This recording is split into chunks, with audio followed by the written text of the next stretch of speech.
like, what, Hey, 3 or 4 Yoshi, weeks? it's been a while because, well, we had the shower. Oh. And then we had lasers. Some people have never even seen a Wednesday on Wendy. I know. Hey, Emerald. Hey, Deb. Look at all the pink because Toasted got VIP today. Let's go. Congrats, Toasted. Oh, Very so great. excited for you. Very excited. No, it's good. It just was like, Hey, Emerald. I was working on our friend's wedding shower. Hey, Samurai. And Toasted's never seen a Wednesday at Wendy, so it's been that long. well, welcome to it. It gets a little wacky. I hope you're not disappointed. Yeah, a lot of it's too making sure Wendy stays like family friendly and doesn't slip up. Yeah, there's a little disclaimer. IRL, I kind of have a potty mouth, so hydrate.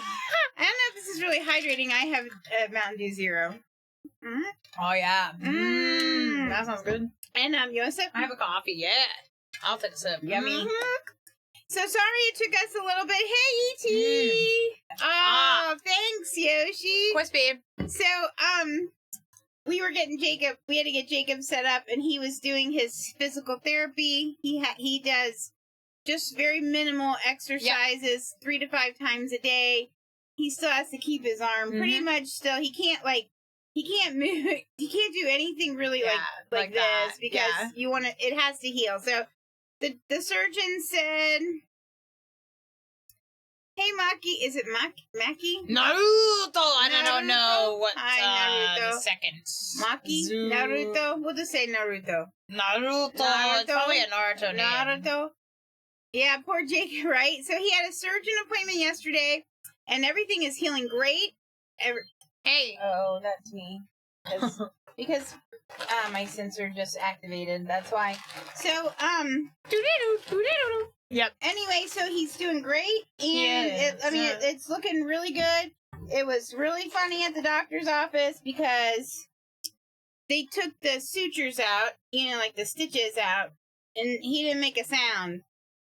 What he made a sound, what he yelled out, he cried out, "Ay, Chihuahua!" And then I said that's a Hannah approved. he started doing like Wario noises when they took the bandages off, because the whole thing was bandaged up with this tape. Oh my gosh.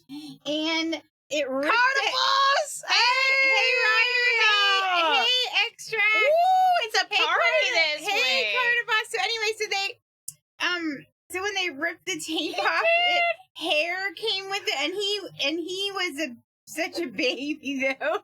He was like, ah! He was really loud, and I was like, shh. And then he said, "Oh, shut up!" Like in the Wario voice. But they don't know Wario, so I was like, he's doing a video game voice. And then the surgeon is like an amazing. Hey, Kelsey is an amazing surgeon, but I don't. I'm just gonna say he just has the personality of a wet dish rag, and so, but he's the best. He's the best shoulder surgeon in the city. But he warms up after a while. But he was like, a video game character. What's that? Like I said, like in Nintendo, there's like Mario, and he's doing war. It was just gosh, I want it! Dude, I just have to say, it was so funny because Look at this. He's trying to make it so. Okay, Quack. Don't be weird. Saucy. Don't be saucy, weird. It's only weird if anyone's not sure, King Quack is my husband and also their dad. Oh my gosh! Imagine no one knew. Yeah, right. And they're like, this lady. You gonna give us a big tip? How about that? How about tip us for some McDonald's? That's not really. That's not something, bro. That's not something that I would necessarily recommend saying in a family-friendly stream. Hey, girly girl. So anyway, Jacob's plan. You can say what it means, but that doesn't make it good. And then Jacob is so Jacob. This was so Jacob. He asks the doctor. He asks him like, not what you think. He's like, so what is the screw and stuff made of? Because there's like a I don't know what it's called, an anchor, like an anchor and a screw in the anchor. So Jacob,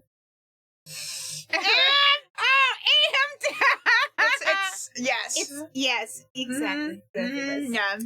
So anyway, yeah. Anyway, so Jacob asked what it's made of.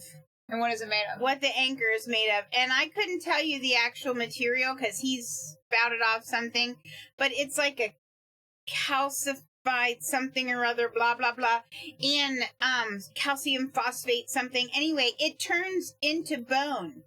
Over a year or two, it like... No! Yeah, it's That's like insane. a natural... So it's not like he's going to have some metal... That's cool. Some That's metal cool. thing. That It, makes over sense. about a year or two, it will turn into, like, become part of the bone and be bone. So, yeah, Quack, you Hey, you got your name changed. Oh, can't. Who? he's now. Oh no, I don't know why. No, it's his color, his name color. Oh, the Yoshi. The lemon matches the lemon. But anyway, so it was good. So today he had his first physical therapy. The whole The prognosis Beyond. is 6 more weeks. It pretty much, the surgeon said the repair is done. Now, healing. So for 6 weeks, he's got to still be in the sling almost all the time. He can take it out 3 or 5 times a day to do exercises, which are just things like, he still has to keep his arm pretty much down, but he took a broomstick and moves the hand. That's what that was for. Yes, I should move that. squeezes the I should ball. move that back in the house. Oh, Put yeah. it on the back porch because I Oops. was using it to prevent Lily from eating things that she shouldn't outside. I'm about to get rid of Lily too. She's out there eating. It's like, poo. let's get this quinceañera done so we can get her out of here. She's eating poo and she won't come in. It's like awful. She's so obsessed and she's eating it. So it's because we have this swing set. The swing set's going this year anyway, but it had a sandbox under it, and the cats just use it as a giant litter box. Thank you for the bits, dude. Let's Thanks, go. No, Dang. I won't, E.T., but I just was real flustered with them. Like, these tan dogs need to go. So That's the all I tans can are acting like menaces, and then Daisy sees 2 squirrels, so she's like chasing the squirrels down, barking, and the squirrels She are just up. looks up. Oh, she's at the tree, like, And then looks they're up. running across the branches, so she's running along it. They know they're like, it's like Chippendale. Lily cartoon. has actually gotten really close to catching a squirrel. Like, she literally, it looked like a cartoon. She, like, bit at the tail, and she was, like, this close to, I'm like, oh, boy. Hey, Manna, is that Manny? Manifesting? Manny? I don't know, We'll just say Manny. I think it's supposed to be, but then I got confused because of the X, and then I was like, is it supposed to be, like, pronounced like a, and then I just go on and on, you know, because maybe? Oh, Butterface! I forgot the Butterface book! Oh! Where is it? Okay, so there's a public library bag next to my chair, the white bag, canvas. Just bring that bag up. Okay. I'll talk while she's doing that. I'm so glad you said it, E.T., because I forgot that book. I brought up some other books. So by the way, happy Holy Week. For those of us who celebrate Easter, this is Holy Week. It starts with Palm Sunday, where we remember when Jesus rode into Jerusalem on a donkey and everyone was waving their palm branches at him. What's really interesting about that is the people were waving their palm branches because they thought he was going to be a war hero. And the people at the time, what they wanted was him to come in and conquer the Romans at the time. And Jesus, he came for something else. You know, people wanted someone who would come in and conquer things in this world. And even the devil, the enemy, did not expect what was coming. And that was that Jesus was coming to conquer things with love. And he sacrificed himself with love for us. And love brought us freedom. And love conquered hell. And love conquered the devil. And love conquers everything in his love. So we're going to talk about that a little bit today. And, you know, some of that kind of stuff. So I have a really cool book that we're going to read later called The Garden, the Curtain, and the Cross. It's a really great book. Anyway, so hopefully Hannah, she might have had to help Jaycon with something while she was downstairs. But anyway, our church does a lot of stuff during Holy Week. So they have stuff in their app that you can look through, and that's okay, E.T. We just love, that's right, Carnivas. And, so tomorrow our church is doing a Last Supper experience, which we're not going to go to because, thank you, because it's a interactive Got myself thing. a treat. Okay. Oh, look at you. It's interactive, and we didn't want Jacob to get bumped. Also, he's going to be tired from all this exercise. Portable toothbrush, baby. Let's go. And then there's a Good Friday service, which if you guys want, I'll leave a link on Friday in the Discord, because you can watch the Good Friday service Friday night, 7 p.m. Eastern, live. It's real intense, just so you know. It's not for kids, and sorry. You're good. Because they talk a lot about the scientific things about the crucifixion and Jesus on the cross and what actually happens. And, hey, memes! And then Easter, we're going Saturday to Easter service. So, don't mind me, guys. We are going to do that. Anyway, so we have all kinds of real fun things, and we'll be able to be replayed. Oh, I'm sure, E.T., I'm sure they'll have it, the services and the Easter service up. And I forgot, maybe at the end we can pull up the part of the service. Yes! There's a 10X update. You guys all know about the 10X. So there's a new site opening up in Dayton, and they have new digital screens at our site where they film. And just imagine this, when they first kind of hinted to us that there was going to be new technology so that watching the videos and watching service would be like amazing even more. It's like the same kind of technology if you know about the dome in Las Vegas. There's like the big dome with the screen, so it's kind of like along those lines. Anyway, it's time. It's time for Potterhead. I was like, oh yeah, sorry, Mike Wazowski. You got Mike Wazowski. All right, we're gonna have a poll. Okay, I have to find where we were. Butt or face?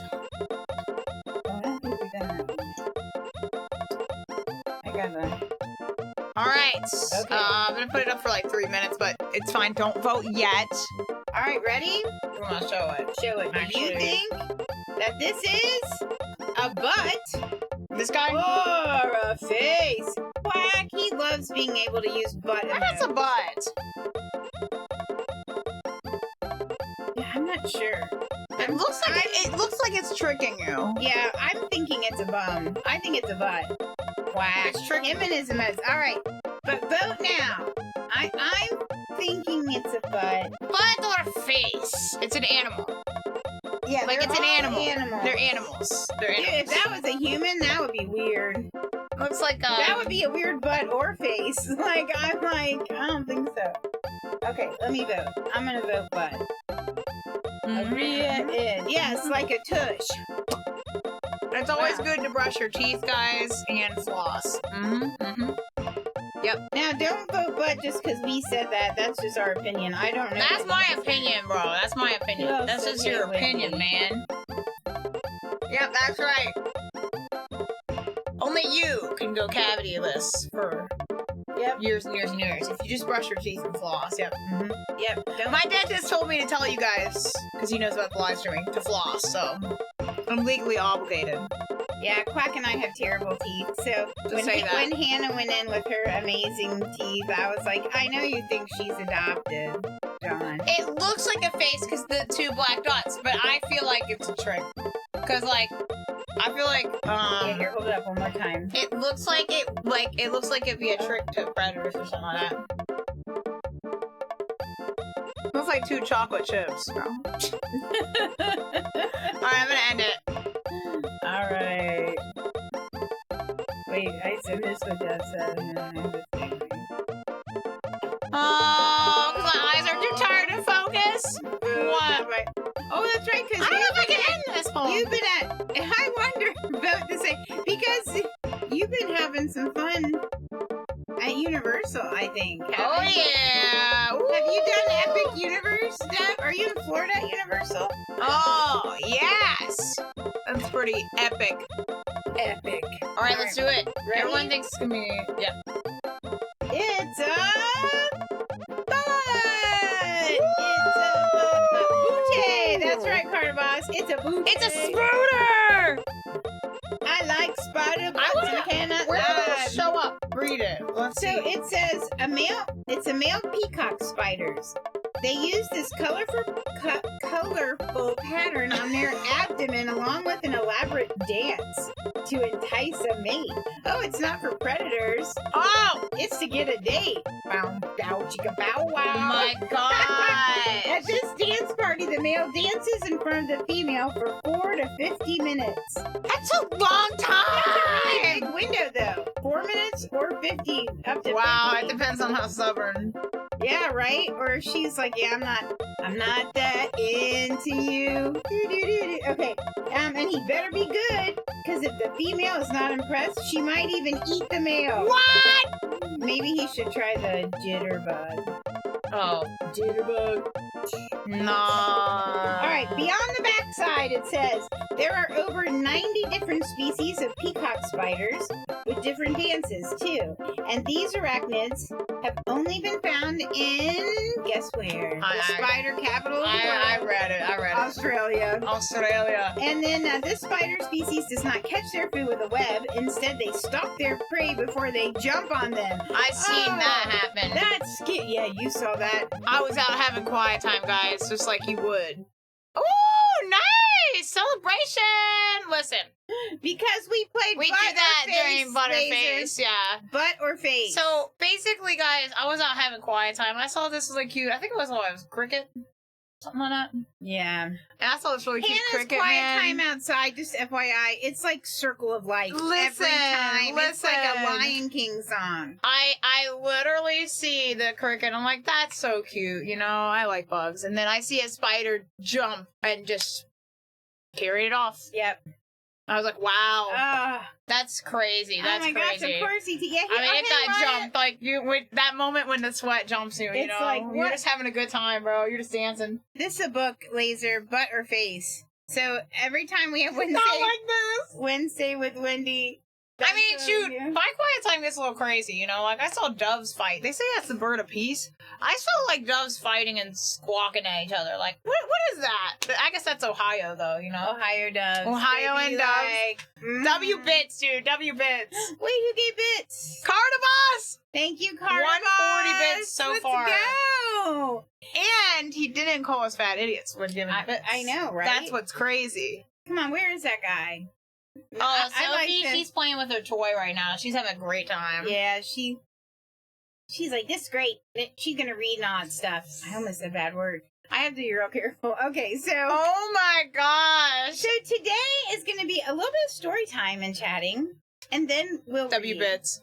I tried to find. Oh, you're welcome, ET. Thank you for being here. We just love you guys so much. I was trying to find some pictures beforehand, but all my stuff is in the photo albums or in the basement, so I'll try to post some later. But so like Easter's coming up, and I was thinking about stuff with that, you know, because I don't because I grew up going to church. And I knew who Jesus was, and I learned about, like, the Bible stories of Jesus, but I didn't really have a relationship with Jesus like I do now. Mm-hmm. And that happened after Jacob was born. Mm-hmm. And I had a lot of questions for God at that time. Like, I didn't understand everything. Yeah. And Easter makes me think about those things. So, like, I just was asking God, like, I don't get it. Like, you're God. Like, why did Jesus have to come to earth and die? Like, you're God. Why can't, like, it doesn't make sense. Just fix stuff or just do stuff. And I didn't understand, and I wanted him to explain it to me. And I asked him, like, I just was like, God, I just wish you'd explain it to me. And literally the next day, he did. And Yep. and I was That's listening back, to what? yes. Almost 29 After years Jacob ago. was After born. Jacob Yeah. was born. Let Yep. me kind of just reverse a little. So anyway, I grew up in church. I knew about God. I knew about Jesus. I knew all the Bible stories. But I didn't have a relationship. I mean, I talked to God some, and I didn't know Jesus. I didn't. You had a real know fear him. of what happens after, didn't you, when you were growing up? Yeah, and my stuff, 'cause dad you was didn't- super. Yeah, my dad had cancer when I was 4. He was diagnosed. Real serious cancer had spread to his lymph nodes, and he had major surgery, and he lived, and he was cured from that. And but as a kid, that made me have a lot of issues. I had a lot of issues growing up of like I would be up with nightmares or up most of the night, like, what happens after we die? Is it just some void of nothing? Why are we even here? Why even have a life? It doesn't. What does it matter? I know. And those things, So anyway, and I grew up in church, and they didn't really go into any of that. It was just learning the Bible stories and doing all the churchy things, and nothing wrong with that. But So, forward through, and Quack and I are married, and I'm pregnant with Jacob, and I have about 10 weeks to go, 2.5 months to go. If you know anything about when a mom has a baby, it's like 9 months pregnancy. So I was only at about, 6.5 months Which along. is kind of crazy, yeah. So 10 weeks left, 2.5 months left. And I started having some problems. And I was on bed rest, and then something happened. My water broke, which, if you know anything about that, might not be family friendly. But anyway, once that happens, the process starts, then and then it's no happening. going back. So I went to the hospital, and they were like, "Okay, this is really early. He's real small, and he's not developed. His lungs aren't developed yet all the way. He's still supposed to be cooking in there. God's still supposed to be cooking him in there for another 2.5 months. So He was a raw cooking. It's the only time in his life Jacob was ever early. Yeah, that's why, guys. I think Jacob's that's why he's late all the time, because he decided to be early one time in his life, and really early. Yeah, really early, and then he would make up for that being late all the time, IRL and on stream. So they were giving me like these shots in my hips, these steroid shots to help develop his lungs, and they were trying to hold him off for as long as they could. They really want him to, they really wanted him to be born like right after New Year's Eve. He was born December 30th. They were trying to hold him out to be the first baby born in the city, but he didn't. He's like, nope. He's like, I'm gonna do my own thing. One time he was early. Exactly. Yeah. So everything's just kind of moving along, and like, I don't know, it was the afternoon, and Quack had gone home to let the dog out and feed the cat and all that. We had a cat at the time, and devil cat, Miko. She was an evil cat. I think she was sold to us when she was too young. But anyway, so he goes to do that, and it was just my mom there with me, and I started feeling weird. That's all I can explain it. I'm like, I don't feel right. I don't feel right at all. I was, laying in the bed, and I was like, I called the nurse, and I'm like, I don't feel right. And she's like, we're right there. And then these alarms all start going off, and I just looked over at like the heart monitor, and my heart rate and Jacob's, the baby's heart rate, were just plummeting, like just dropping, and they were like in the 50s and 40s. Like I could see those numbers.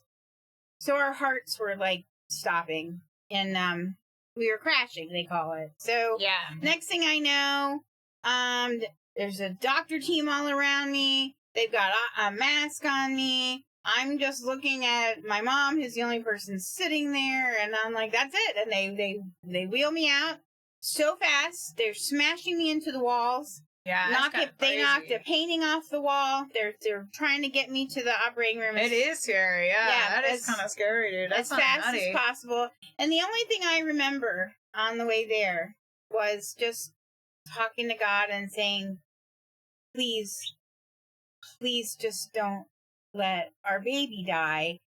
Please, if you have to take me, please, and that was my last thing I remember. I got in, that's it, I was out, and they actually delivered him by surgery in about 1 minute and 30 seconds. And that's fast. That's insane. Like, think about a surgery being 1.5 minutes. 1.5 minutes, they were able to cut cut me open pretty much and get him out and real fast. So, in fact, my incision was straight up and down. Usually it's not. And it looked like a fish hook. So you could see where they had gone like, and had hooked. I know, it's emotional, y'all. It was very emotional. What the heck? It was very frightening.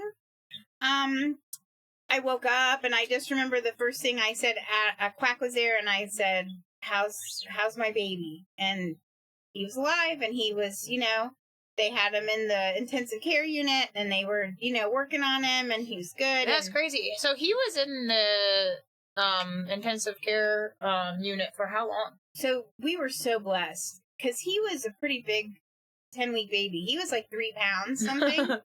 But, people think, oh, well, that's a good size. But his lungs weren't developed, and there were things that he had to learn, like, that you don't think about. So, like, babies, by the time they're born, they're developed, and God has created them to be able to breathe and drink milk at the same time. So he didn't have those skills. Like, so he would start to crash. His oxygen would drop when he was drinking. That's crazy. Food, or there were just all kinds of other things. So we had a rough first couple days, where they thought they were going to have to transfer him to a children's hospital and stuff. We were so blessed, though. He did not need oxygen. Like, he needed oxygen, but he didn't have to be on a ventilator. That's pretty. He had oxygen that was going in through his nose, and that's the thing. His oxygen levels were dropping that first night, and we just sent out for a bunch of prayer and found out the next day he was fine again. And it was because when they had been fitting his nose for the oxygen cannula or whatever it is, he had been ticked off about it, and he was screaming, and he was flaring his nostrils. So they had the wrong size thing in there because of that. So Jacob, he was not going to have that, so the oxygen wasn't like... Sounds pretty familiar to me. Sounds like a teammates require moment, It was. So, oh my gosh. Yes, Carmos. Right? So he was in there for like about 30 days, actually. It really wasn't that long for how early he was. That's pretty, that's pretty good considering. And then, but in the meantime, like because I had major surgery. It was major, because the way that they had to do it. So I was at home. Well, I tried for the first week or so, I tried going over a lot by myself, and I would get dropped off there because I couldn't drive yet.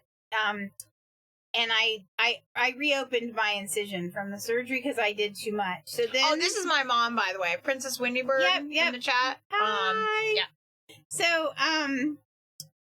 anyway, like, then the doctors there were like, you have to stay at home and rest until your husband can bring you over and limit your time because yes. Oh, I am. That's so sweet. Anyway, so I had a lot of time at home. Yep. Thinking about a lot of things, and I had Christian radio on, our local Christian radio station on. I started putting that on, and I started just like talking to God about like stuff and like just everything. And a lot of times we'll say now, Jacob's birth and the way that everything happened really was the thing that God used to help us, come to know Jesus. That's true. That's true. He used that really tough situation. So I was at home, and like I said, so this goes back to me saying, I asked God, I don't understand this. Yeah. You're God. Why did Jesus have to come and die? I don't understand. We do love God. Yeah, amen. And I just prayed that. I just cried out and said, please show me why this is like, yeah, that's fine, Ryder. That's good. So anyway, I'm like, just show me what, like, he did not congratulate It's the Lemon, but that would have been funny, E.T.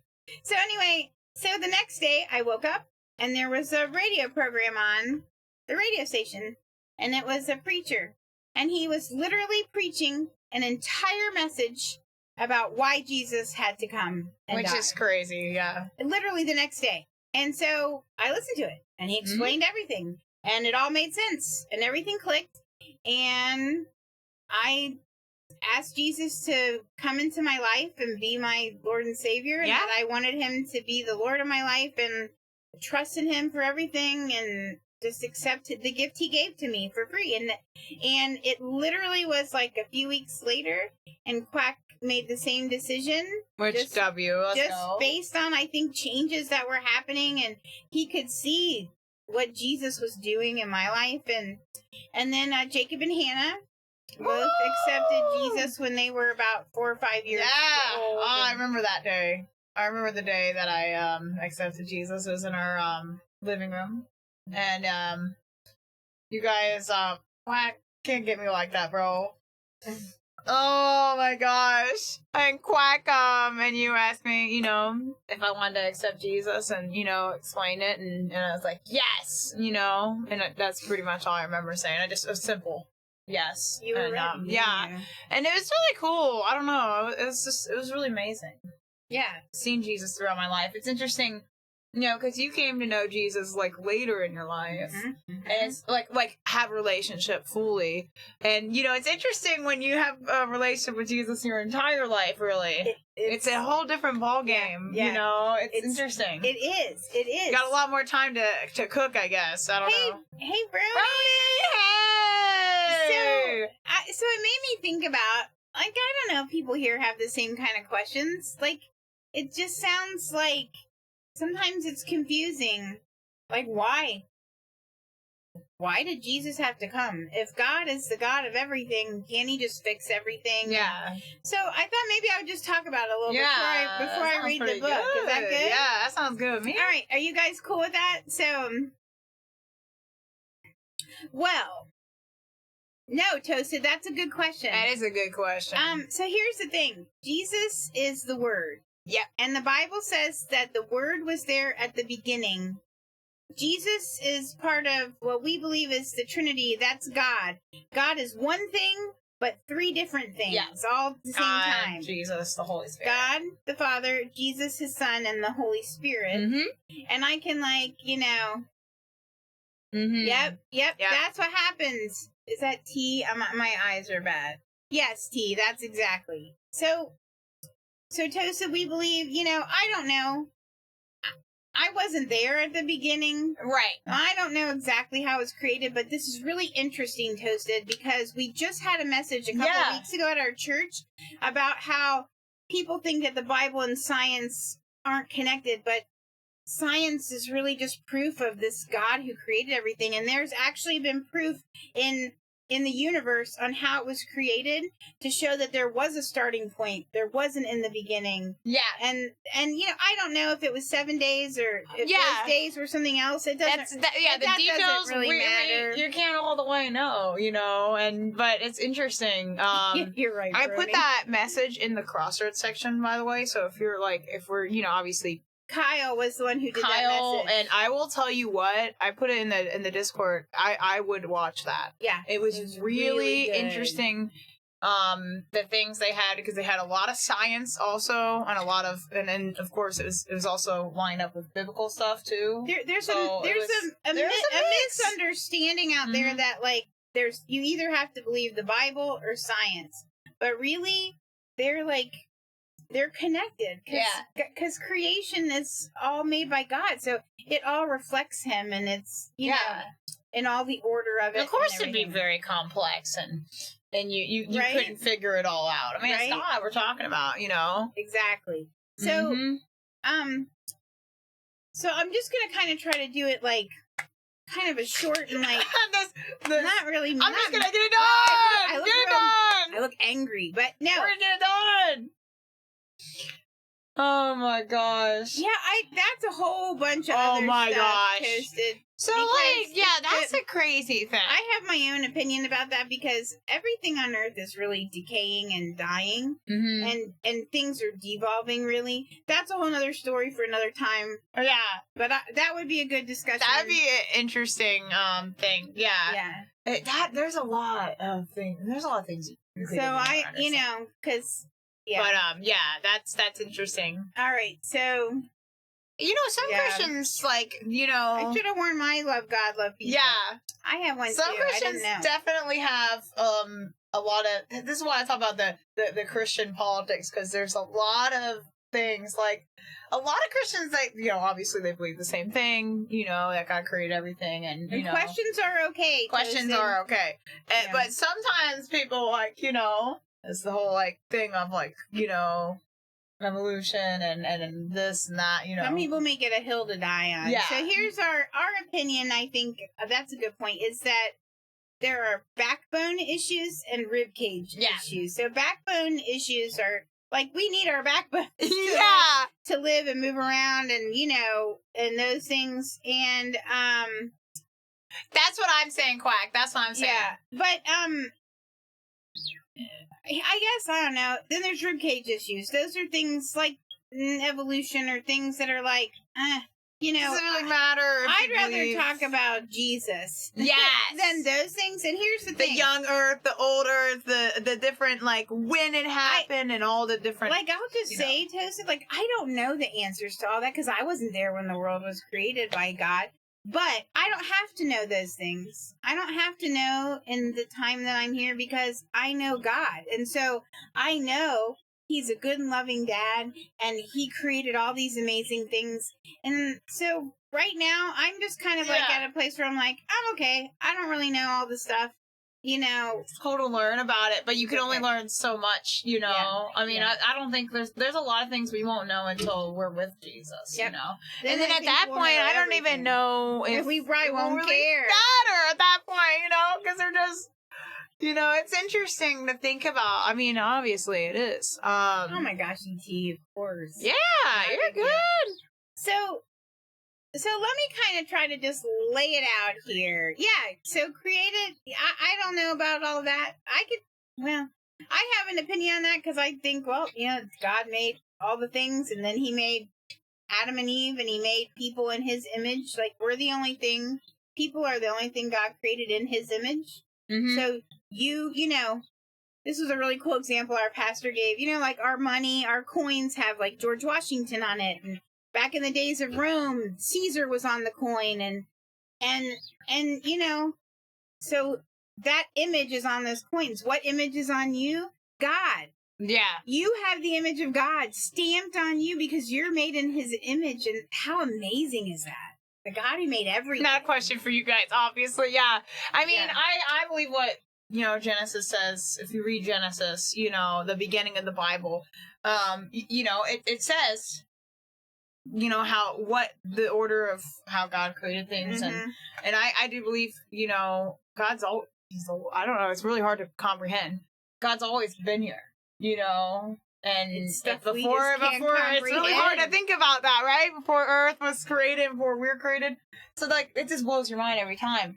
Now, like I said, whether it was like 6, you know, literal days, or the days, you know, I don't know, because God, I wasn't there. One day, what is it? What's the verse? One day is like 1,000 years, and 1,000 years is like a day. To God, I don't know what time is like. You know, I was saying we're that. Not limited. I was saying that to Trayton, because the Bible does say a day to God is like 1,000 years, and 1,000 years is like a day. And so, I said to Trayton, we'll see you in a couple minutes. Yeah. We'll see him in heaven in a couple minutes. You know? According to what his, you know, it's really weird to think about. Hey, welcome back, Chris. Hey. So let me just kind of start, and this is how it was explained to me, and it kind of clicked and made sense, and maybe it'll make some things make sense, or make you just ask. And questions are good, Toasted. God, questions are good. God, He's a big God, a perfect, amazing God. He can handle your questions. He wants them. He's not I don't have to be afraid, like, is someone gonna, like, prove that God is not real, or that God, no, because I know Him. He's amazing. He'll answer. He wants you to seek Him out, even if it means with questions. Yeah, I feel like that's what does our pastor say? You know, you're not just random goo, and then there's you. Is that what he says all the time? I find it very, very hard, and this is what the message actually talked about too. Yeah. You know, the probability of it just being all random it's next to impossible. Yeah. Like, you know, just everything coming together in the way that it did, you know? Like, something God. It'd be like if Jacob just bought all those computer parts And they just set them on his floor, and what do you say? they magically formed a computer. Found a watch, a working watch on the ground. If you found it, like if you were just walking on a trail or something like that, and would you pick it up and be like, oh, this was just randomly there? Yeah. Well, you would think, oh, someone made, this is made by a manufacturer, Someone made something, and then obviously it belongs to somebody, Yeah. But yeah. So that would be, that's interesting. If there's Yeah. if there's not any aliens, it's pretty scary to think that we're the only living people in the whole. Yeah, you think about all of. For me, when I think about space and all the things, and you could go nerdy, with that. I could get on a nerd if I started going and looking up planets and galaxies and what we know. It just blows your mind. I mean, I taught astronomy. It absolutely blows your mind. I taught astronomy to pre-K through 8th grade in a planetarium. And let me tell you, all that did is just solidify in me, holy moly, this amazing God created all these things. And yes, is a good T, question, Carnivos. Yes, T. So, T was just saying, because God showed up when they needed him. And I'm telling you. Yeah. So I think you're probably going to talk about this too. Yeah. So God didn't want to create robots. Okay. No, this is all good. Should I start? Yeah. God didn't want to create robots. He wanted us to have free will. So that's what I was going to talk about. And Carnivos, that's a good question. See, those are questions that I had.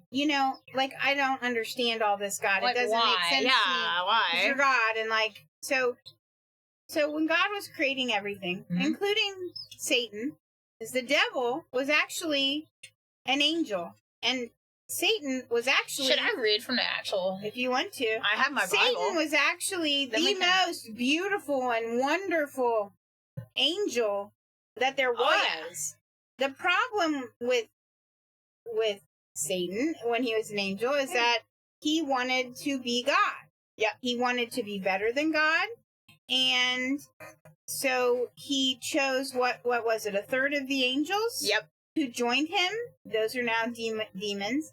A third of the angels joined him and tried to revolt against God. Now, this is the God of the universe. Mm-hmm. Duh. You're not going to be able to have a revolt against the God of the universe. So he sent Satan and the demons, because that's what they are now, down to earth. And the whole thing about that, before Hannah reads it, is that when God created the angels, when he created all of us, people that are in his image, because the angels are kind of in his image, I think, too. Mm-hmm. And when he created us, when he created all these beings, he didn't want robots. Hannah's right. Yeah. He wanted a creation that could make choices for themselves and could choose to love him in return. Because he loves all of us. He loves every one of us. He is love. He loves us. Mm-hmm. But he doesn't want us to just be robots who are just forced to love him. And if you think of puppets, TV shows where people do a love potion, and it's not, and then it's it isn't what they thought, because you know why? Because think about those kind of movies or TV shows. They put a love potion on someone, and then that person is just obsessed, and it's crazy, and it's not what they wanted anymore, because it's not real love. They're not really choosing to love you. They're being forced to through something, and so it's not the same. And that's kind of how God is. He wanted us to have a choice to love him. He doesn't want to make creation. He doesn't want to make people who are just forced to love him. He wants us to make that choice. And the bottom line is, sometimes we don't make that choice. And we chose to. Sometimes we choose other things for ourselves, or we choose to reject that. And what happened? Someone said he thought he wanted Satan to exist because the bad people to get punished. That's a good, in other words, Satan was salty and wants everyone to be separated from God. And he'll do anything with, the angels that were sent with him, that are demons. And he'll do anything to try to keep people separated from God. And yes, Naruto was asking, I thought he created Satan to punish the bad people. Nope. And that's a good That's a good question. I think that's an assumption that's out there. But God is a loving God. It hurts and He is grieved. He is grieved when his people don't choose to love him and follow him, when they reject him. And it's not about being a bad people. Devil is a jerk, because we're all bad. Like, we all make mistakes, and I'll talk about that. But anyway, go ahead and read the part. Yeah, so what part do you want me to read? Do you just want to go for a lot of the creation? Where's the enemy? Where does it talk about Satan? That's what... I know some people were asking about the actual... Let me see. Now, the serpent was more... This is the fall. So this is what we talked about when... this is Adam and Eve? Yeah. So does it talk about when he made the enemy? I don't think so. I don't know if that's... I don't know where that is. I don't know where that is. That's in Revelation, All right, then wait. Let me keep talking, and then we'll read it. Yeah. So I was hoping to maybe even just read a lot of the, fine. Genesis, we can do honestly, that. from the point of creation and when they talk about that. So yes, we all fall short. Exactly, Brody. So here's the thing. So God, he started out, created everything, including the angels, and then Satan had his fall. He got sent here to Earth. This is known as his dominion. That's why there's things here like disease and natural disasters and stuff, because everything goes through God's hand, and it's all complex, and I don't understand all of it. But it's crazy. But this is where the devil prowls around like a lion and tries to... He will do anything in his power to try to separate us from God and from others. Yeah. That he wants to steal from us, kill us, destroy us.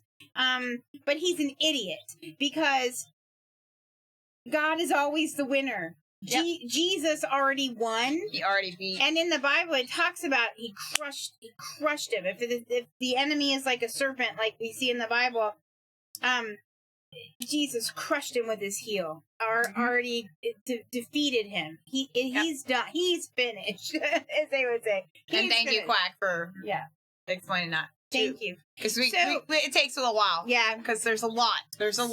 And it's interesting. Yeah, thank you. So God made that. Then God made people. And like I said, didn't want robots. He wanted us to be able to choose. He made Adam and Eve. And they lived for a long time in the Garden of Eden with him. They walked with him in the garden in the cool of the day. And they spent time with him. And they were in relationship where they talked with him and they walked with him, and it was amazing. And then because they were human and they had choices, then the enemy was there as a serpent and came to Eve, and he's a liar and a trickster, and he tricked her. And we can all look at them and say, oh, why did you do that? How could Adam and Eve have been so stupid? But we would have been the same way, because the enemy, Satan, he came to Eve, and Adam was there too, according to the Bible. He was there as well. He came and said, and he's a liar, so he twisted things. Did God really say that you couldn't eat of the trees in the garden? Yeah. Did he really? Lied. No, he didn't say that. And then she's like, no, we just can't eat of that one in the center. Well, where do people who don't do any crimes just live a normal life, but without believing Jesus or being Christian go? So if you don't That's what we're going to talk about. The gift that Jesus died and that he beat death, and you accept him and you believe in him, you're gonna be going to hell. Yeah, let me get to it, because there's a reason why. And it sounds really bad and mean. It sounds mean at first. I'll tell you. So God makes he makes people. He makes Adam and Eve. The devil comes and lies and pretty much says, "Oh God, he just doesn't want you to eat that. He doesn't want you to be like him, because he doesn't want you to be like him. Yeah. He wants to keep you oppressed and down, and that's BS." But anyway, so she's like, "Oh," and he's like, "Look, you're not gonna die if you eat that. Look, it's good. Look at how good it is." So she's like, "Oh, you're right. I'm not gonna die." And and of course they were human. They had choices. And as people, think about it, like our default is broken, and people, we want power. We want to be better. We want to be greater. It's just a thing. So they ate the fruit. Boom, sin enters the world, because the fruit of that tree that God didn't want them to eat was the knowledge of good and evil. Yeah. So all of a sudden, that's why all of a sudden they're like, holy crap, I'm naked. Yeah. They didn't know what naked was before that. Yeah. They didn't know shame. They didn't know all the things. So at that point, came in as like, sin enters the world and things are broken and fallen. And it's broken. And then they got kicked out of the garden, and then they have to go out, you know, but God is still so loving and good. He goes and actually kills some animals, and he gives them clothing, skin, animal skins to wear. They're kicked out. Then it just all, you know, goes to hell in a handbasket, really. Like, you know, they have two sons. One kills the other of jealousy. And then humanity goes on. We know humanity. We're broken. We're all busted. So that's how it all started. Yep. And you kind of have to understand how it all started and how God created us. He created us with choices. And then you have to know a little bit about God. Yeah. Because this is the part is interesting. This is why, I don't know who was asking about that, but this is why was asking about. So this is why we say Jesus is the way. Because God is perfect. Yes. He is perfect. He is also perfectly just. He is about perfect justice. He can't be anything else. He can't be anything other than perfect. He can't be anything other than just and see true justice. And the bottom line is that for us to have justice, like, we have to be able to pay a price for our sins, our mistakes. And you talk about people who, like, live a good life, but here's the bottom line. If we look at just, like, the 10 Commandments, everybody's lied. There's things in there. I mean, even our thoughts, dude. Even our thoughts. Like, everyone has this. You'll think something about somebody. Even that. You'll think something negatively about somebody. And, you know, or, you know, maybe you'll, like, be mean to somebody, or you'll get snappy. There's all kinds of things that we do every day. I mean, you just, you know. Yeah. Yeah, that's what makes it amazing, Toasted, that he does love all life. So the fact that he went, and I think it was a couple lions or whatever, and he sacrificed and took the life of other creation to clothe Adam and Eve even after they messed up. This actually shows how loving he is. Yeah, that's He's so loving. Yeah. And then but we were made in his image, you know. I mean, animals, the dogs are, you know, God's creation and stuff like that, and there's other animals too. But if you look at them, I mean, Daisy, she doesn't have really an eternal, you know. She's not made in the image of God. God, you know what I mean? Like, he doesn't look or think like a dog. And so it's like that, you know, talks about returning to their own vomit. That's eternities in our hearts. It says something like that, you know, and something like that, and you know, but you know. It's not the same. So God is like perfect, and he has this perfect sense of justice, and so there has to be a price paid. It's like if I stole something. Yeah. And so in our society, if I get caught stealing something, I have to pay a price, either a fine or I have to go to jail. Or in Twitch terms, if you grief in a custom, if you break the rules, you get banned. You can't just do that, you know. And so God, without any punishment. Right? Yeah. So he knew there had to be a perfect person. It had to be someone perfect who could pay the price for really a debt that they didn't owe, for a crime that they didn't commit. Yeah. It had to be someone perfect. That's why back in Bible days they would sacrifice like a perfect and don't worry, lamb. We can go into details. No, but a perfect lamb they would have to sacrifice because that was blemish. Symbolic. So God looked through history. No, it's good. I love it.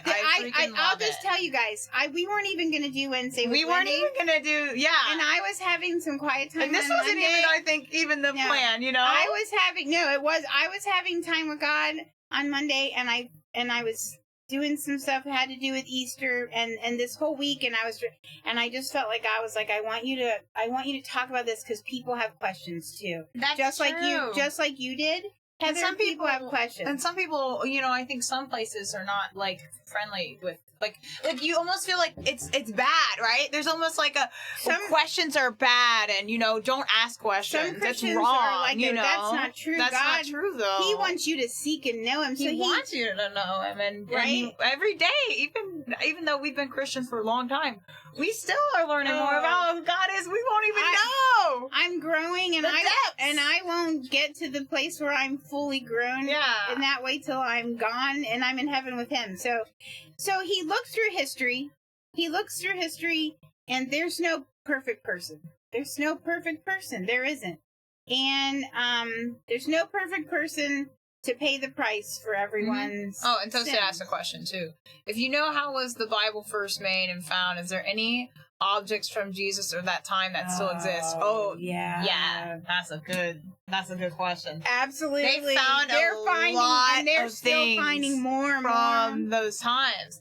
And they keep finding more. We should share our church. So for the last few Easters, until there have been stuff going on now in Israel, they've gone to Israel and actually walked through places that are still there where Jesus walked. There's all these things, and there's evidence there.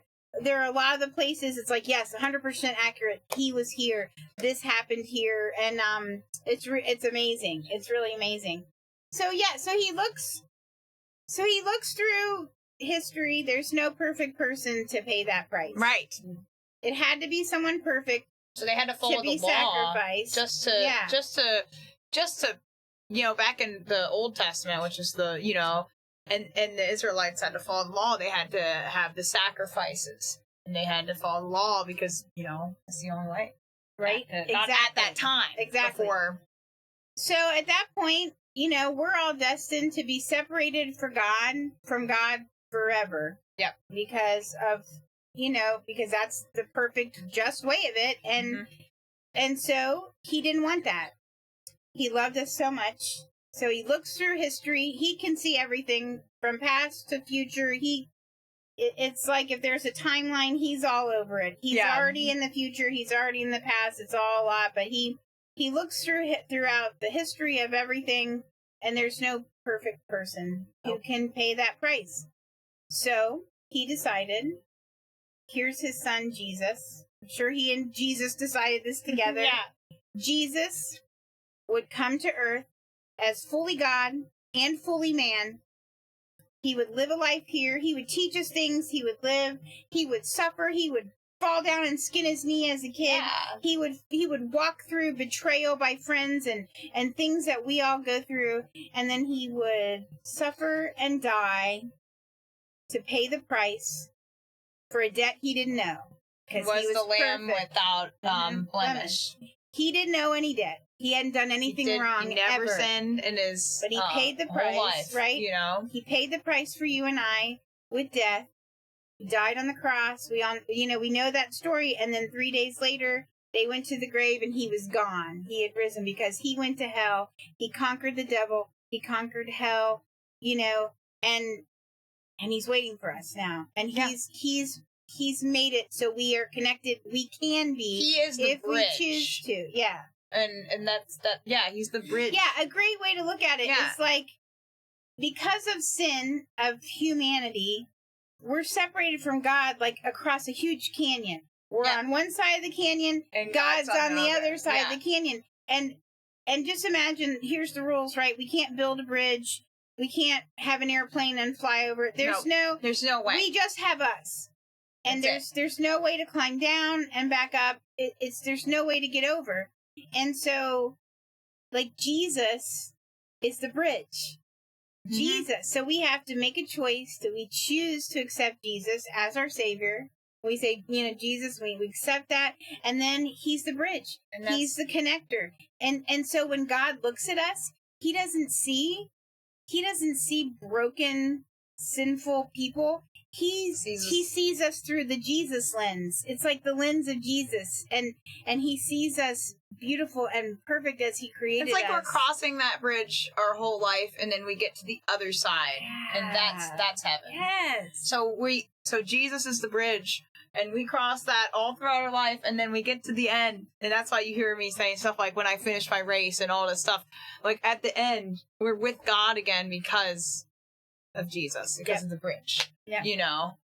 So it's like, it's like that. And so God made a way. Yeah. And so when we look at this Holy Week, it's like, for us, it's like a party. Yeah. And a celebration, even though it's like sad stuff that's going on. And when Jesus dies, and I'm sure, and at the time, I'm sure his followers were like, what's going on? You know? Yeah. Because it was like, and that's why the expression, Friday's good, because Sunday's coming. Because we know what's coming. And so Jesus, I would tell Hannah this and Jacob when they were little, and I know Hannah talked about this when she got baptized, that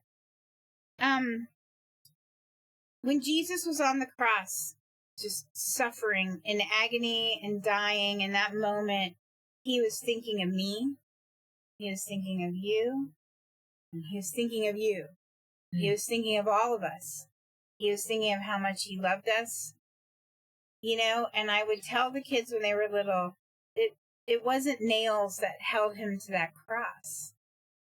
He was the Son of God. He chose to leave his heavenly throne and all the amazing things of heaven. He chose to come here and to do this because he loves us that much. And he could have chosen at any moment to have the angels come and get him off of that cross. Yeah. The Romans weren't more powerful than Jesus. The religious leaders weren't more powerful than Jesus. He chose that. He chose. Yeah. Love held him there. His love for you, his love for me. He had the power. He could have called the heavenly angels and wiped out everything. And in fact, he knew how hard that step of the process would be. And the night before, he prayed so hard to God, please take this cup from me. Please take this from me. I don't want it. I know what's coming. He prayed so much, and he cried. He cried, and he sweated. He sweat blood. Blood, right? Yep. But in the end, what he said was, "But not my will, your will." Which is the will. His will was to save us all. He knew that was his job. He knew that that's what he was here for. And when he was on that cross, he sweat blood instead of regular sweat. Yeah, that's right. And because that was the most painful way, by the way. Crucifixion, dying on a cross, the worst way, the worst pain that you could ever have. I mean, that was the worst way to die, probably in history. And that's why I really believe that's why he came at that time. Yep. You know. And so, bye, Naruto, by the way. Thank you. Bye, Naruto. Thank you for coming in. Yeah. So Thank you for being here. So Jesus made a choice, and his love was that great for you, for me, and so you know, we don't have to be perfect. We'll never be perfect. No, we'll never have that completeness until we're with Jesus in heaven someday, and then you know we'll be just like him. But that's kind of how it all works. And so, and all you have to do, there's nothing you can do. You can't do a bunch of good deeds and earn your way to heaven. It doesn't work that way. Just imagine, we could never do enough to earn that. We could never do enough. It's like I've heard it said, it's like having a jumping contest. So who can jump all the way to the moon? Well, some of us might be able to jump higher than other people, but nobody can jump to the moon. That's true. It's like no one can live up to that perfect expectation. And God doesn't want us to, because he knows we can't. Jesus loves us in our flawed brokenness. He doesn't care. He sees us as his children, as his friends, and he loves us. And so there's nothing we can do. We can't earn it. We can't earn it. We couldn't work for it. And how amazing is that? All we have to do is just accept it. It's a gift. It's grace, is his grace and mercy for us, his gift of forever with him. Yeah. Is we just have to say, okay, Jesus, there it is. I accept you as my Lord and Savior. I know I am a mess. Yeah. I have sin and brokenness, and I mess up all the time, and I make bad choices. But you came and died for that, and I just want you to be my everything. I want you to be my whole life, and that's it. And then it's like done. And it's done, and then you continue to just seek him and you just follow walk him. and you try to get closer to him, as much as we can on this earth. And, I honestly, and this is my opinion too, I don't think that there are other, creations, just aliens out there and stuff like that. And the reason why I don't think that, first of all, I think the Bible would have mentioned something like that. But like Quack was saying, like Jesus would have to keep, would he have to keep dying? He's like, can you imagine over and over and over for all the different, God putting Jesus through that over and over and over? Like, I just don't think so. Because I don't think. But again, I don't know, though. I don't know. That's I can't just our say. opinion. That's my opinion is like, well, God created us in his image. I feel like if he created something like an alien or something, well, wouldn't they be created in his image too? Wouldn't have been significant in that. No, I don't know though. I can't say though for sure. That I can't say for sure though.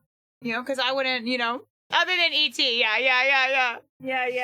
I don't know, Tosa. There's a lot of things I don't know. But what I do know is that we felt his love.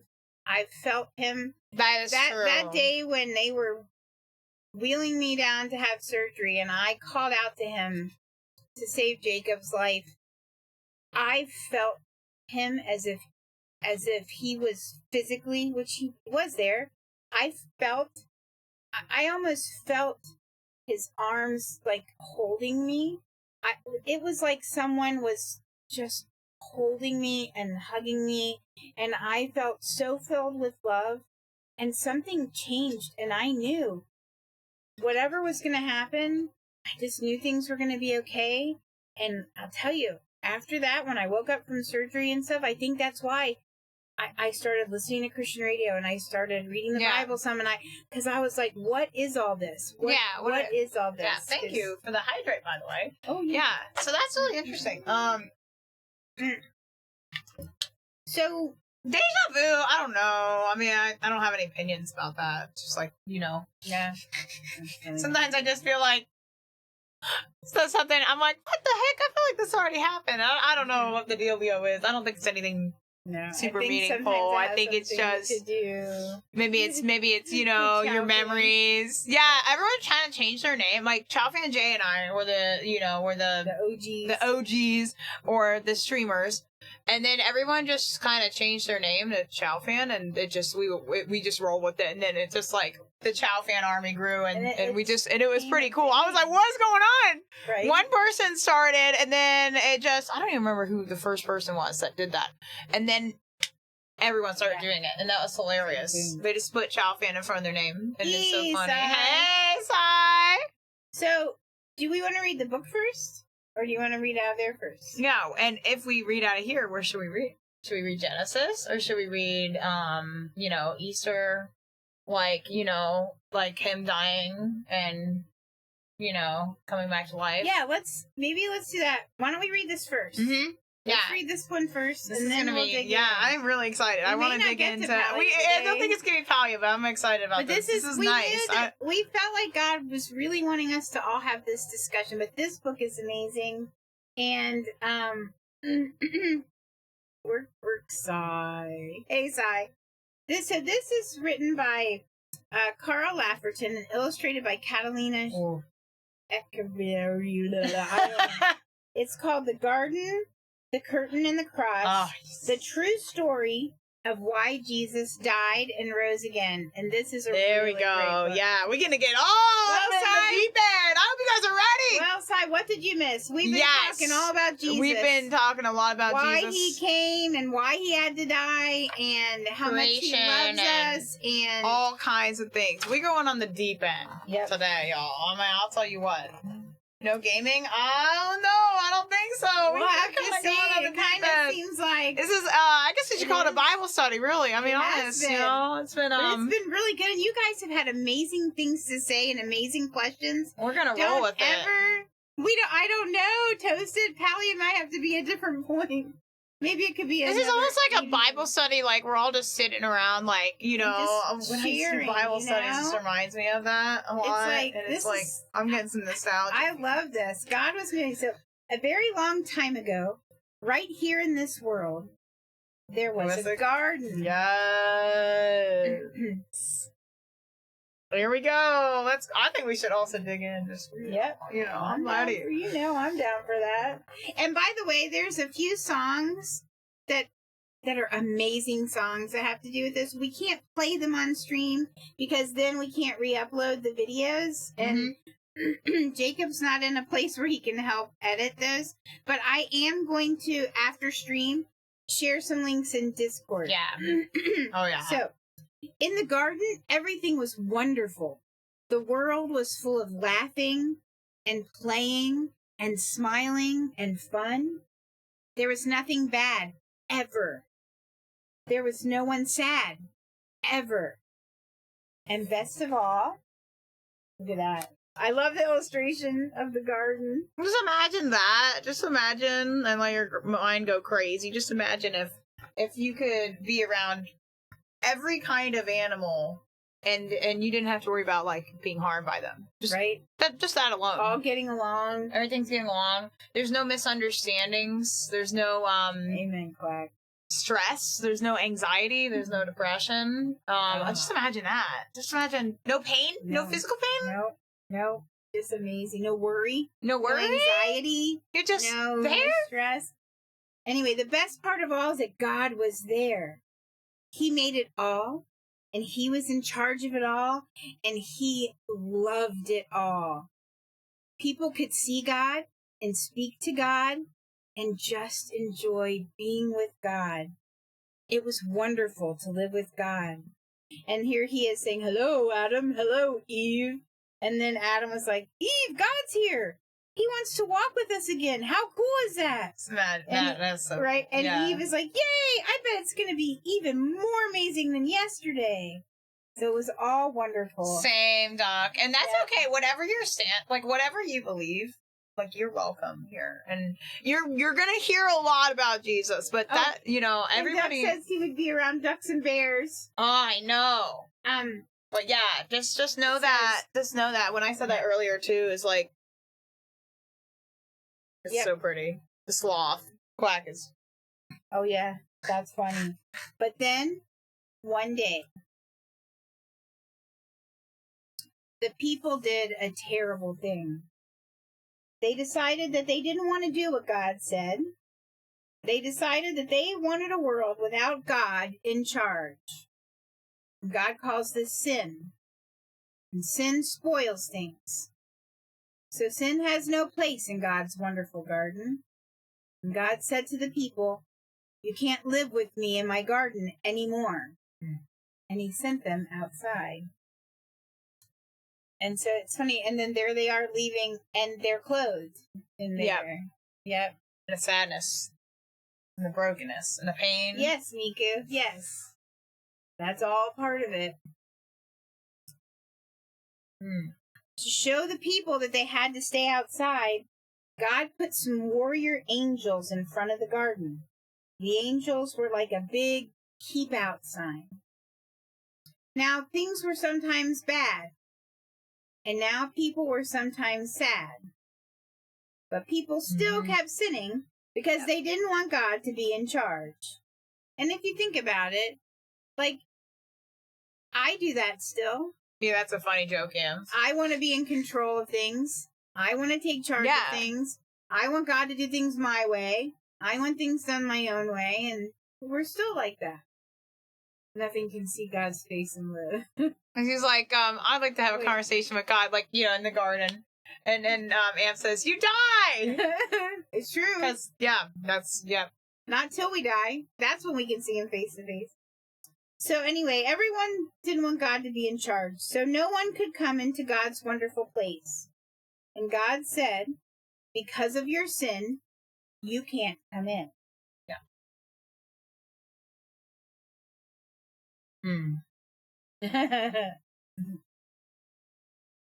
All right. God wanted people to remember that it is wonderful to live with him. But because of your sin, you can't come in. So he told the people to build a special building called his temple where he would live. In the middle of the temple was the most wonderful place in the world. It's called the Holy of Holies. Yeah. the place where God was, with nothing bad, nothing sad. It was very exciting. So they did build the temple. That's right. And God's presence was there in the temple, in this holy of holy place. And it was so sacred. And like Ams was saying, you can see his face. Certain priests were the only ones allowed in. You had to do certain things, to be sacrifices. To be in the presence of God. But his presence was there with his people in the temple. Basically had to be clean. Yeah. And do different things, because if you didn't, well, because Jesus hadn't come yet. God was perfect and you're separated, right? and it's like there was no bridge. She is full, basically, Exactly. But then God told people to put a big curtain around his wonderful place. The curtain had pictures of warrior angels on it. Mm-hmm. It was like a big keep out sign. And for hundreds of years, the temple curtain reminded people that God said, it's wonderful to live with him, but because of your sin, you can't come in. And so this is really true. In the temple, there was a big curtain around this place. Yep. And that's where God's presence was for a while. Babies became grown-ups and had babies, and those babies became grown-ups and had babies, and those babies became grown-ups and had babies. Hundreds of summers and winters passed by, and the keep-out curtain stayed up in the temple. So hundreds of years pass. Mm-hmm.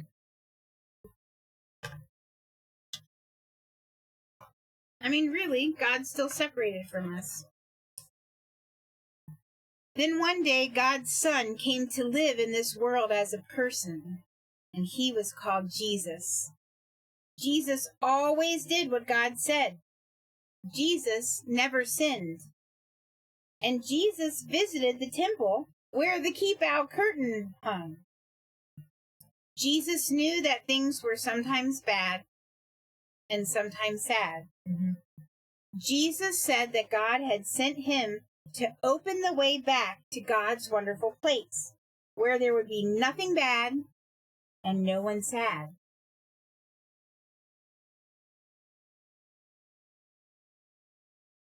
Well, Duck, that probably started with Adam and Eve. Yep.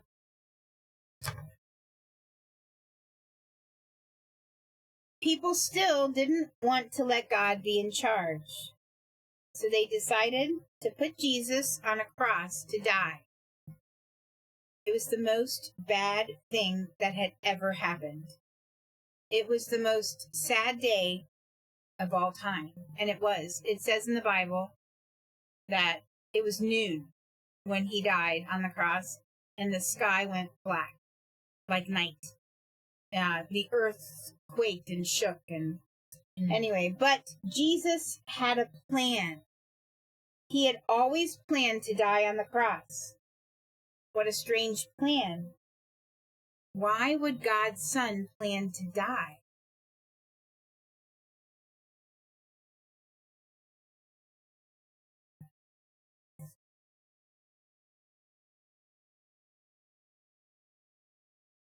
On the cross, Jesus took our sin, all the bad things we do, and all the sad things that they cause.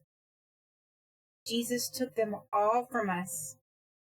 And when he did, something amazing, astonishing, astounding happened.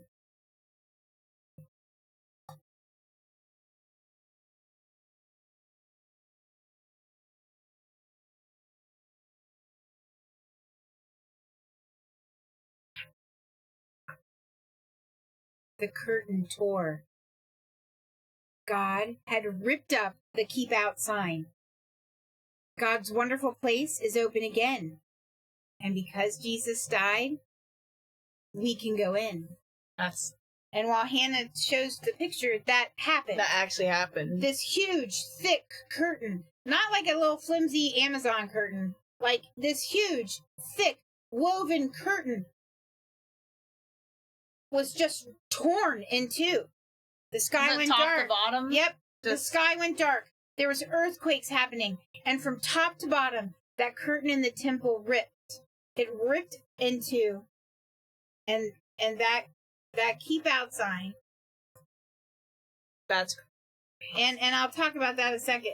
They might talk about it in the book, but after Jesus died, his friends put him in a tomb. They were very sad. And for 2 days, nothing happened.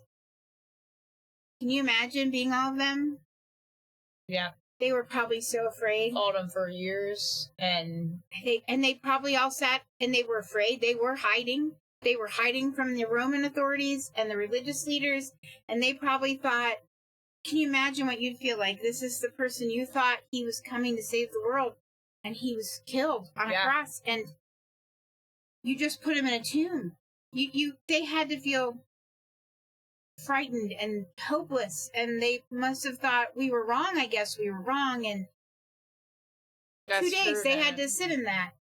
And exactly, Clack. Even the Roman guard there, the Roman guard Surely said, this is the Son of God. Yeah.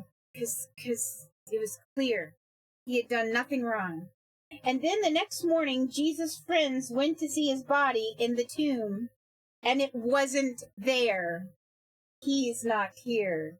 And that's true. The women went to the tomb to put oils on his body, and he wasn't there. The huge stone was rolled away that was being guarded by the Roman guards, and he was gone. And they began to cry and weep because they thought someone had stolen the body or something had happened. They moved him, and then the angels were there and said, why are you crying? Why are you looking for the living among the dead? He's not here. He's risen. He's risen. He's not here. A little later on, Jesus' friends were all together, and they were hiding in a room. They were all hiding, locked away, doors locked. And suddenly Jesus was there, and he was alive. And suddenly his friends weren't sad. Now they were so happy. God had brought Jesus back to life so that he could live in God's wonderful place forever. Yeah. And prepare it for us. Yeah. He says, preparing rooms. Yeah, exactly. Yeah, exactly, E.T. That's what they thought. And Jesus has sent everyone an invitation to come and live with him there too. He tells us this, that God says it's wonderful to live with him. And because of your sin, you can't come in. But I died on the cross to take your sin. So all of my friends can now come in. Just imagine, the party. Just imagine our best moments just on this channel. Just together. Playing games, doing fun customs. Laughing. Just laughing, having fun. Even when we won that VIP game today. Just imagine what we felt. Just imagine that times a million. That's what heaven's going to be like. Just imagine all the times, Party. Just imagine. But it would be perfect. There wouldn't be any confusion. There wouldn't be any no trolls. Trayton thought it would be pizza and orange soda. It'll be pizza and orange soda like we never had, and it won't have any carbs. Oh, yeah. Think about the coffee, guys. Woo! Got another question, a short one. Did Jesus know everything that happened in the future? He's the Word from the beginning, and I believe he, like God, I believe... I don't know when he was the man. I don't know when he was fully God, fully man. I don't know some of those things, but I know that as God in heaven, although I don't know, there might be Toast. That's a good question. Some things he doesn't know because there's going to be a time when Jesus is going to come back and going to make this a new heaven, a new earth, and he says, I don't even know when that is. Only the Father knows, is what it actually says, and I think it was.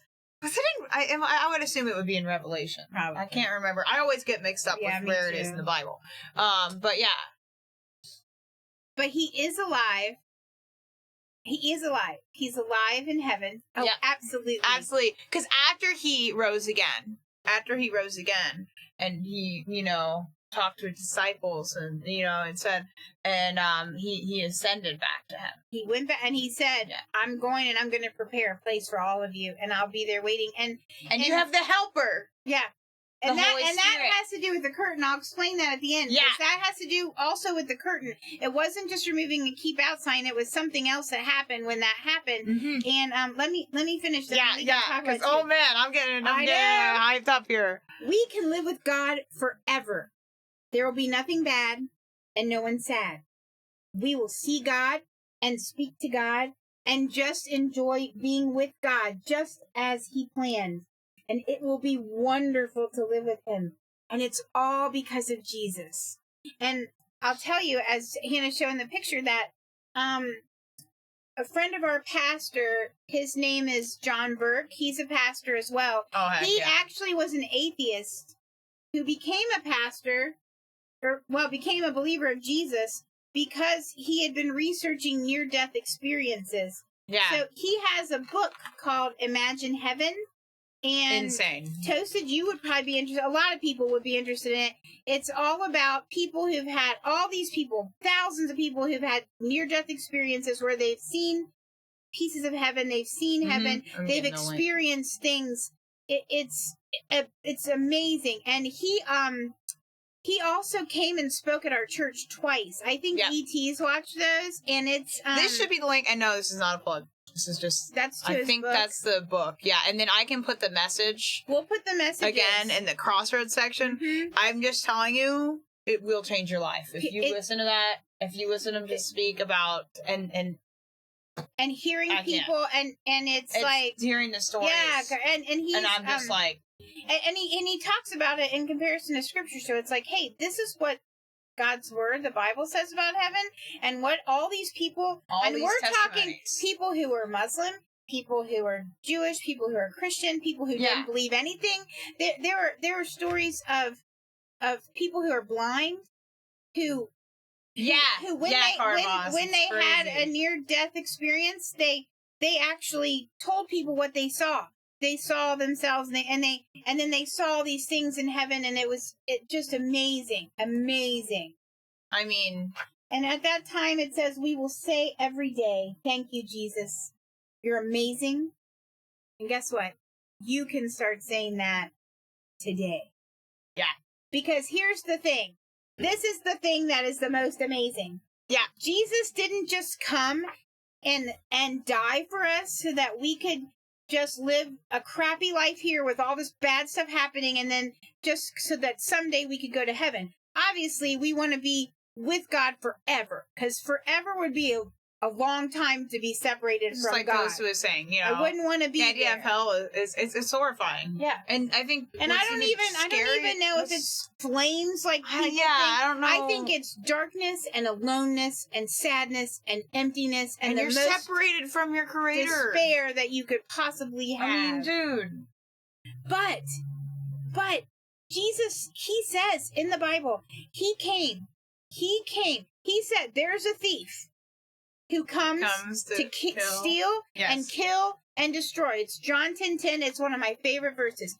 There is an enemy. His name is Satan. He's real. Don't dare think he's not. He is. And he wants nothing more than to destroy us. He wants to take our lives here and make them terrible. And, Yep. and Jesus said, this is the truth. There is an enemy.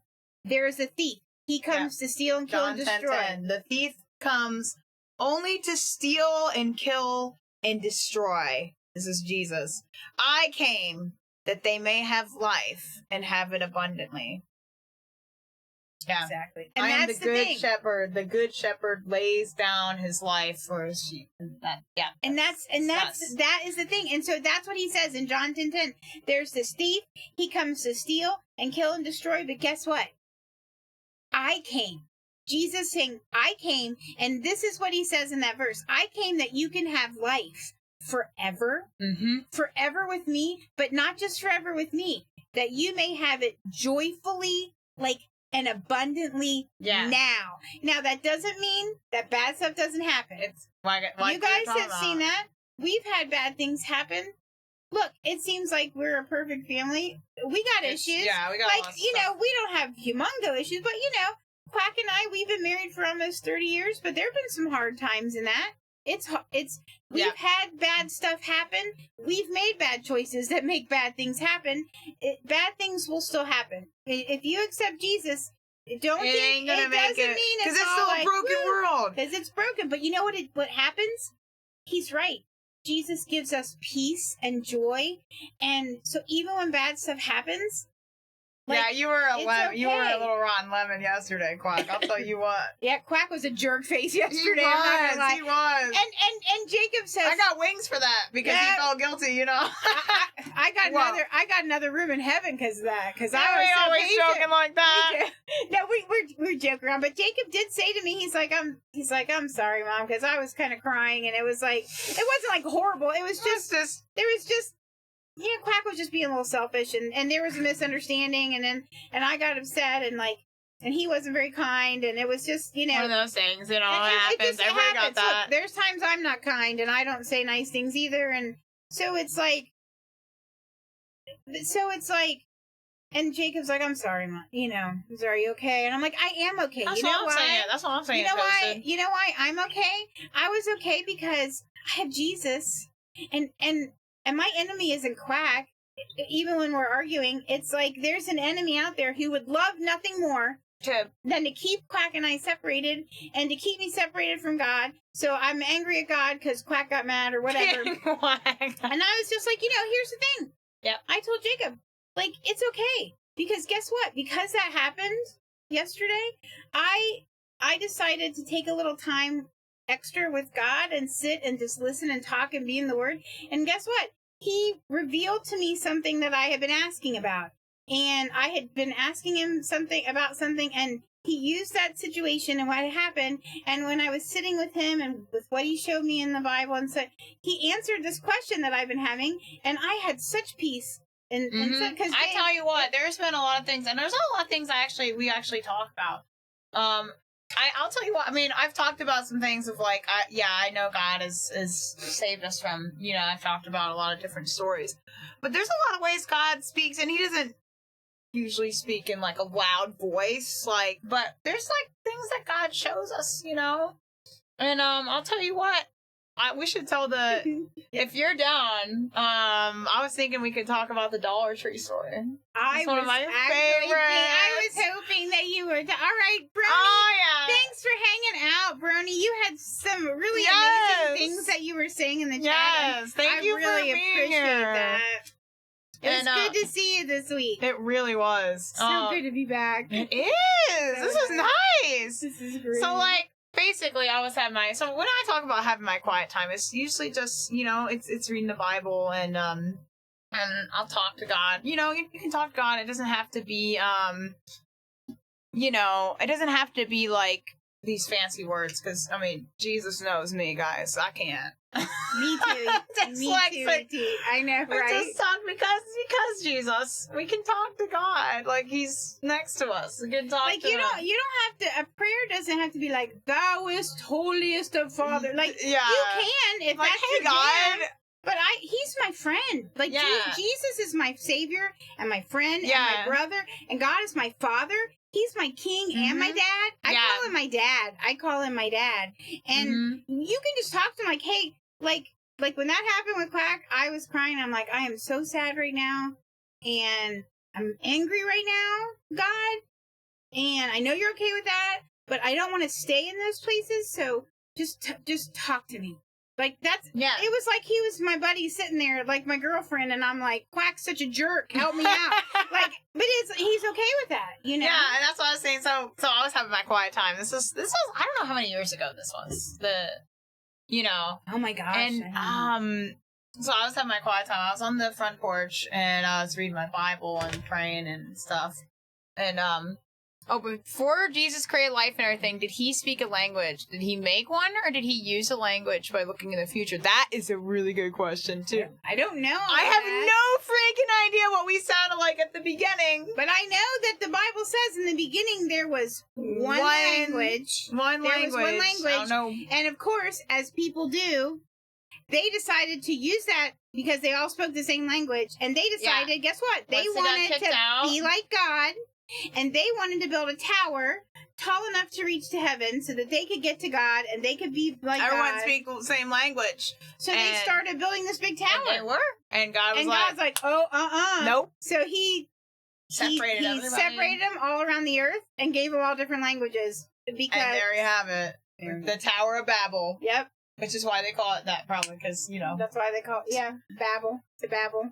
I babble. Yeah, so I was having my quiet time, this was years ago, and God speaks to me, in like, pictures, like, visions, like, it just will come into your head, and you'll get dreams see it. I get dreams that are super vivid, Mm-hmm. and, yeah, and these are the kind of things, like, people ask, how do you believe in God? I don't know, I've had a relationship with him, and he's spoken. I mean, he has. There's things like that that are crazy.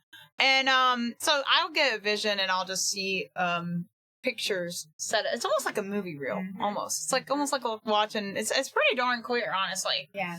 And basically, I was sitting on the porch, and I was like, we were planning on going to a Dollar Tree, and I really felt like I was like, I want you to pay for this woman's stuff at the Dollar Tree. And he showed exactly who she was, exactly what she looked like. And I saw a little paper towel roll. She had a kid. She had a ponytail. This is all in my head, dude. You could see it. There was a ponytail. There's a ponytail. There was a child in the cart. Yep. A roll of paper towels. Yep. There were a couple other things you saw in the cart in your vision. Yeah. And I was like, oh boy, it's going to be one of those things. So we go, Quack gets off work, and we go, and I'm like, this is going to be interesting though, right? You get the social anxiety of this. Think about that. You have to walk around. We're getting our own stuff. And we're like, well, when is she going to show up? You know what I mean? And we can't look weird. We're walking around the Dollar Tree. We'd already written a note out. Things we want. Yeah, you wrote a note. God was speaking and put extra money in to give as a gift. And I was like, oh my gosh, bro. And then we're walking around. I don't see anybody. And then we see her. We see the kid. There's a kid in the cart. Yeah. There's a ponytail. There she is. I'm like, that's it. There were paper towel rolls in the cart. We're like, oh my gosh. But then I feel like then it gets harder. It gets harder because you got to get behind them, and then you have to go up and then pay for their stuff. And you have to tell them. And then you have to tell them God spoke to me. You're like weird looking, You're like, oh my gosh. And the last thing she put on the checkout was the paper towel. One of the last things was the paper towel roll, and I was like, wow. It was like, and this is crazy, and they were touched by it because just imagine. She was. God went out of his way. She was in tears. She was in tears. I think it was something that God's like, I see you. It was needed. I see you. Yeah. And then after she had checked out and gave her the note, and it just said, and the cashier, which she wasn't supposed to be in there, but someone else called in sick, right? The cashier said, "You're not gonna believe this. I'm not supposed to be working today. I was supposed to be off, and I got called in because someone was sick. And I'll tell you, I needed this. I've been questioning my own faith. I've been questioning, God. I've just been questioning things." And she was like, and I feel like this was his way of saying, I'm very real and I love you all very much. And I just, almost crying right now. At that point, we're like crying. And it was like, oh my gosh. And you guys know, only God could do that. That's just insane, And those are the kind of things that really, I don't know. I'm just like, I've had so many things like that. Yep. And there's just things that are simple daily things that you don't know, Yep. God's moving. He's always moving behind the scenes. And, but yeah, when I said I'm crazy, guys, for real. Yep.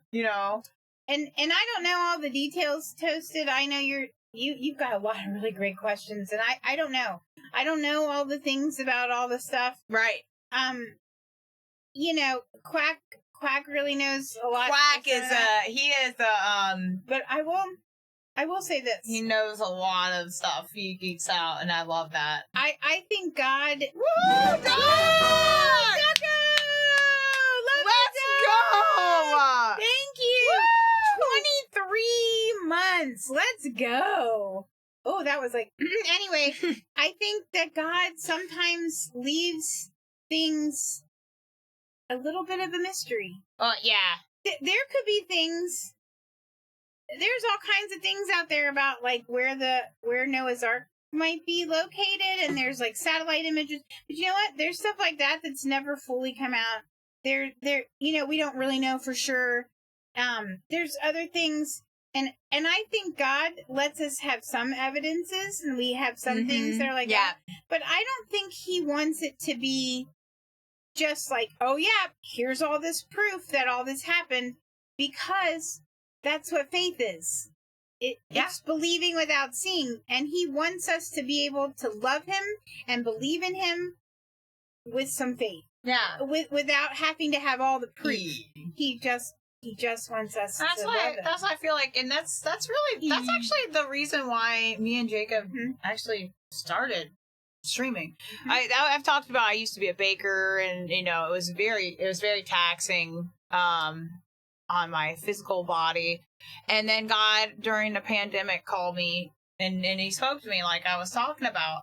And He called me to be a streamer alongside Jacob, because Jacob was already doing that. He was actually going to be a YouTuber, and then he was going to be a Twitch streamer. And I feel like God had us, streaming so people could hear about Him and that they could feel loved by Him and feel His love and be known and seen, We felt like, hey, Night. It's going well, Night. We felt like our people were out there. Yeah. Actually, at the time, Quack and I didn't even think we'd be a part of things. Be a part of things. We were, really, and then God's just like, you're all going to be a big family. And so I don't know.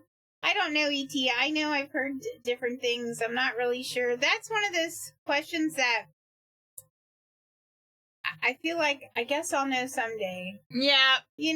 I think dinosaurs were there at the beginning? I do, actually. I do. I think they could have been on the ark as well. I think maybe as eggs, Yeah. But I don't know. It's true.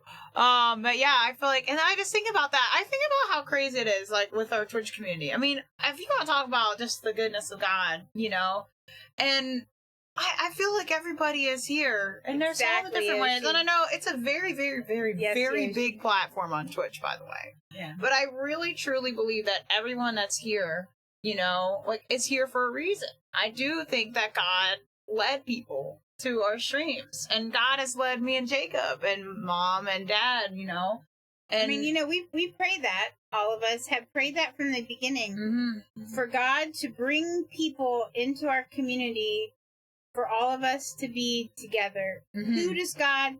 What is He doing? Bring in the people. Bring people in to be a part of the community that are meant to be together. Yeah. We're all meant to be. Hey, Snappy. Hey. Oh, what's for dinner? Snappy? Late dinner. Ooh. Yes. I think sometimes crazy. Dragons in stories we're actually dinosaurs. Yeah. And here's the thing for you, Toasted, too, and for everyone. Yum, Snappy. I'm gonna put the Kyle message that had a lot of stuff about creation and science and scripture. That's already in the Crossroads section. I'm gonna put the John Burke message in there too. If y'all want to watch that, there's 2 of those too. I'm gonna put that in there too, because I think I think it'd be really amazing. Like, I think you would find that for Toasted and for everyone. Yep, I agree. I'm really glad you're here, part of us. And by the way, I believe that too. We've done 9 p.m. dinners a lot. Too. Oh yeah, we've done dinners. Oh yeah, that's I didn't even question it. Okay, listen, I've done a lot of 10 p.m. dinners before in my lifetime. Yes, it's like, you know what I mean? Yes, we have. I have. That ain't abnormal. We did our own thing. We're doing earlier now, but boy, that wasn't 1 a.m. pizza is crazy. That goes hard. That goes crazy. This has been amazing. I know it's not what we thought it was going to be, but it's been good. I think it's exactly what Jesus wanted it to be. Jesus wanted it, and it won't be every time. But I feel like today was the day. I feel the Holy Spirit moving, and I feel Him. We both felt that, right? Yeah. We both felt like God was like, He just wanted. It's Holy Week and Easter's coming, and we have this new thing that we've been kind of doing, and it's like, okay, Jesus, because Jesus has already been in the day. He's already in tomorrow. He knows the best things for us, and I had read a thing. It's like, about not taking your day and looking at it like an empty page that you're filling it out. Like, this is all the stuff I have to do today. Look, there's always stuff we have to do. Like, there's stuff like after this, I have to go down and deal with stuff for dinner and like all that kind of stuff. And it's like, but sometimes I do take the day and I'm like, okay, I'm going to do this and I'm going to do this and this and this. Okay, Jesus, come and join me in the day. And like, that's fine. But really, Jesus, instead of looking at the day like an empty page, it's like we've been trying to look at it like a map. Mm-hmm. Like a map for the day that Jesus has already made for us. He already knows really sweet things for us, and he has these really great things, and he has stuff. And so it's almost like a treasure map. And it's like spending the day kind of looking for him. Like, where, like our pastor Brian always says, I love this. Every day he starts the day with, okay, God, what do you got? What do you have for doing? Me? Yeah, what do you have I want to be a part of it. Where are you? And that's where I want to be. I want to be a part of it. And so think about that. That is pretty crazy. Our church even wrote a song for him. Our Brian told me. It's such a cheesy song, but it's like, what are you doing today, God? How can I be a part? What is it? I can't remember. I just want to bless your heart. I just want to bless your heart. Every day I wake up. I don't know. I just want to something. I just want to bless your heart. Oh my God. But that was like the chorus, like, what are you doing today, God? How can I be a part? Just we are laughing because it's just because a lot of their music is like, well, I feel like that's a very Brian Tomey. It's a great song. Their music is, and you guys have heard some of their music, right? It's not what... And if you've ever heard Brian Tomey sing up there, sometimes his mic is on. Like they'll go to an extra song just to kind of bring a point home, and sometimes his mic is on. And he's an amazing teacher, an amazing evangelist, an amazing pastor, and he is not an amazing singer at all. He even says that. He says, I'm not he'll good. Be the first. He's like, yeah, that was loud and that wasn't good. But he's like, but you know what? To God's ears, every sound beautiful. Joyful, Anyway. Sometimes we sing on here too, and if after a week of streaming, my voice is trash. Yeah, mine's it's like garbage. From other stuff, I heard your voice was crackling. I'm like, I know that. I know that. I heard it crackling earlier. I was during the book and stuff. I think there's been a lot going on. What's up, everybody? No, we were just laughing about Oh my gosh. It's like, oh my gosh. So what do you want to read here? I don't know. Today, what are we going to do here? We want to talk about Genesis? We want to talk about the Easter? What do you want? What do you feel like? What do you think? Is some Easter stuff maybe? Yeah. I mean, let's talk about the real deal we just talked about, But which one? Well, he read from Matthew from Palm Sunday. Yeah. Matthew, Mark. I don't have mine up here. Oh, man. Now I gotta figure out what. I always get confused. Okay. So what does Holy Week really mean? So Holy Week is called that just because. So if you believe in Jesus, especially, it's like the most important week. Like our worship leader was like, "This is the week that we're having a party because Christmas is amazing because Christmas is when we celebrate when Jesus came." But, we know that baby came for an end that was tragic in a way. So Holy Week is just really, it's looking at the last week of Jesus' life. Mm-hmm. And, here it is. So it starts with Palm Sunday, which that's they call triumphal entry, yeah, right? because they were waving palm branches like, because they thought he was this great ruler who was going to come in and take over Rome. And because those same people who were doing that, later in the week, we're like, crucify him, kill him. So it starts with then, when he came into Jerusalem, this was like, he knew going into this week, he knew that this was going to be, I feel like the Bible talks about it, this was going to be the thing. So he comes in because all the Jews were going to Jerusalem for the big Passover celebration. It was a huge religious celebration. So he was there for that. And then all kinds of things happened that week. Yeah. That's when, if you've ever heard the story where he went in the temple and he was ticked off. Yeah, it says, and Jesus entered the temple and he drove out all who sold and bought in the temple and he overturned the tables. of the money changers and the seats of those who sold pigeons. They were just like selling stuff, dude. And they were selling stuff at super high prices. So, you know. Yeah, Cardabas. So it's like he comes into Jerusalem, he teaches and does so things. Ticked, you know, that they were doing that. They were defiling the temple. And like the religion, all those things happen. And then tomorrow is Monday, Thursday, they call it. It's the Last Supper. Yeah. So that's when he and the disciples were celebrating Passover. And he kind of, instead of the traditional Passover feast, that's where he did the Last Supper, where he's like, had the wine, he's like, this is my blood poured out for you. Took the bread, this is my life given for you. He was kind of telling them, this is what's coming. This is what's I'm happening. giving up my life for you. And then that night, Judas, one of his disciples, betrayed him for some coins. And the leaders came and got him. There was a mock trial, a BS trial, and sorry, I guess I shouldn't, but there was a BS trial, you know, not just crazy stuff, and then he was put on the cross. And on Friday, and then we have Easter Sunday. So Holy Week is just like Palm Sunday too. And Toast was like, how Sunday. was he born? Which is the Christmas story. Yes. It does tie in, you know? Yeah. Yep. Oh, Quackus. There you go. Thank you. Yes. It is true.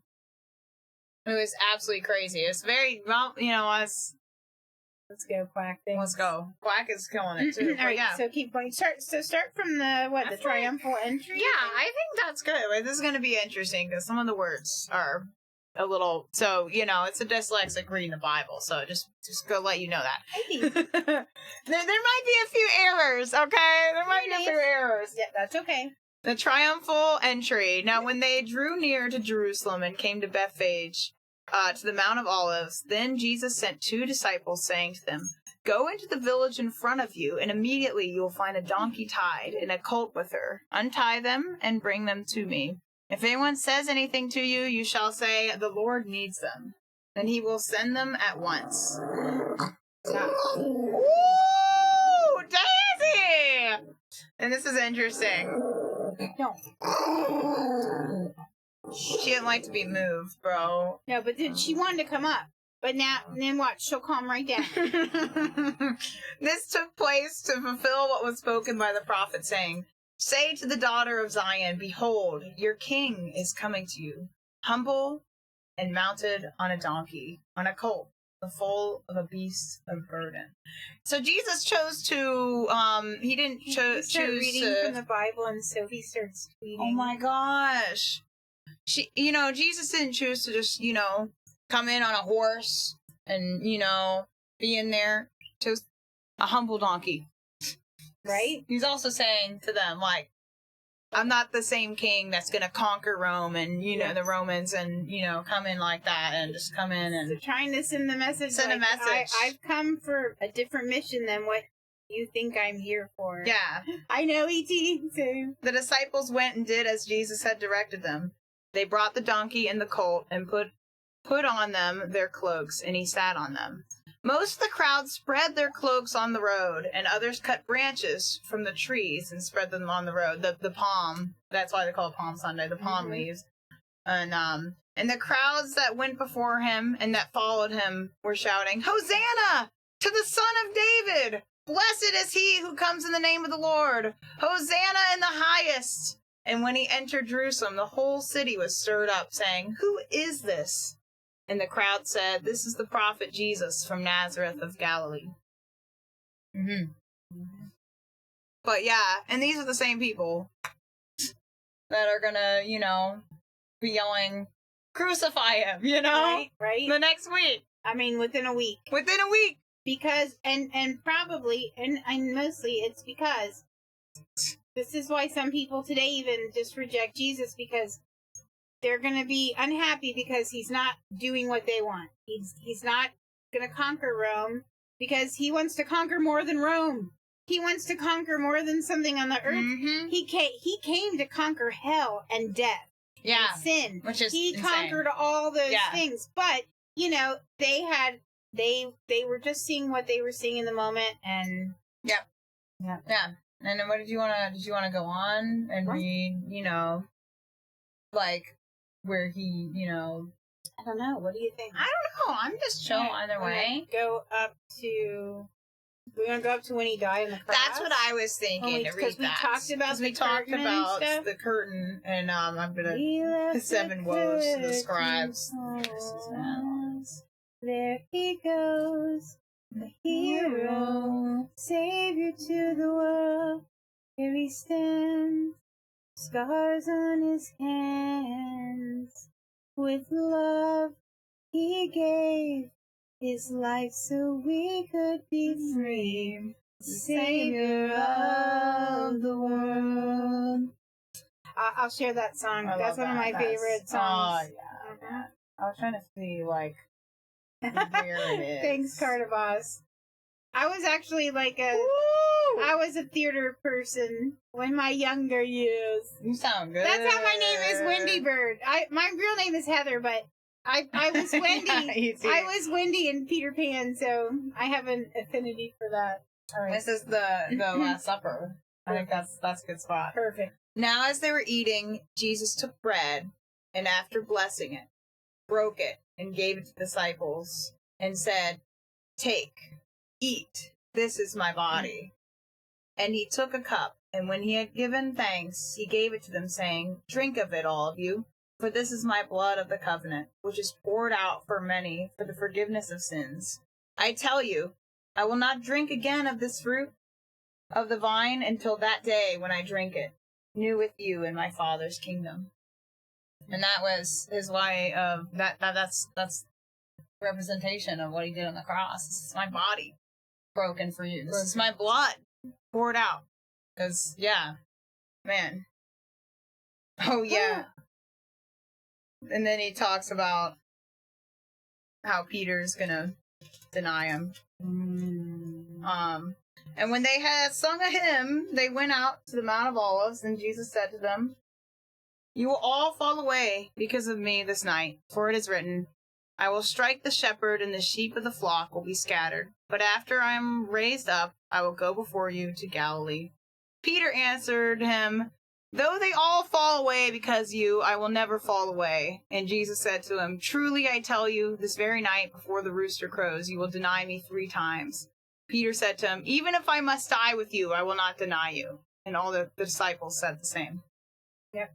Peter was one of his closest friends and disciples, and sometimes Peter's looked at as being like foolish or whatever. But Peter, man, he's the one that would just, sometimes he failed a lot. He failed, but he would, he'd be the one that would be out there. So he's like, "No, Jesus, I'm not going to fall away from you. It doesn't matter if they kill me. I'm going to be right there with you." And Jesus is like, "No, before the rooster crows in the morning, you're going to deny knowing me 3 times.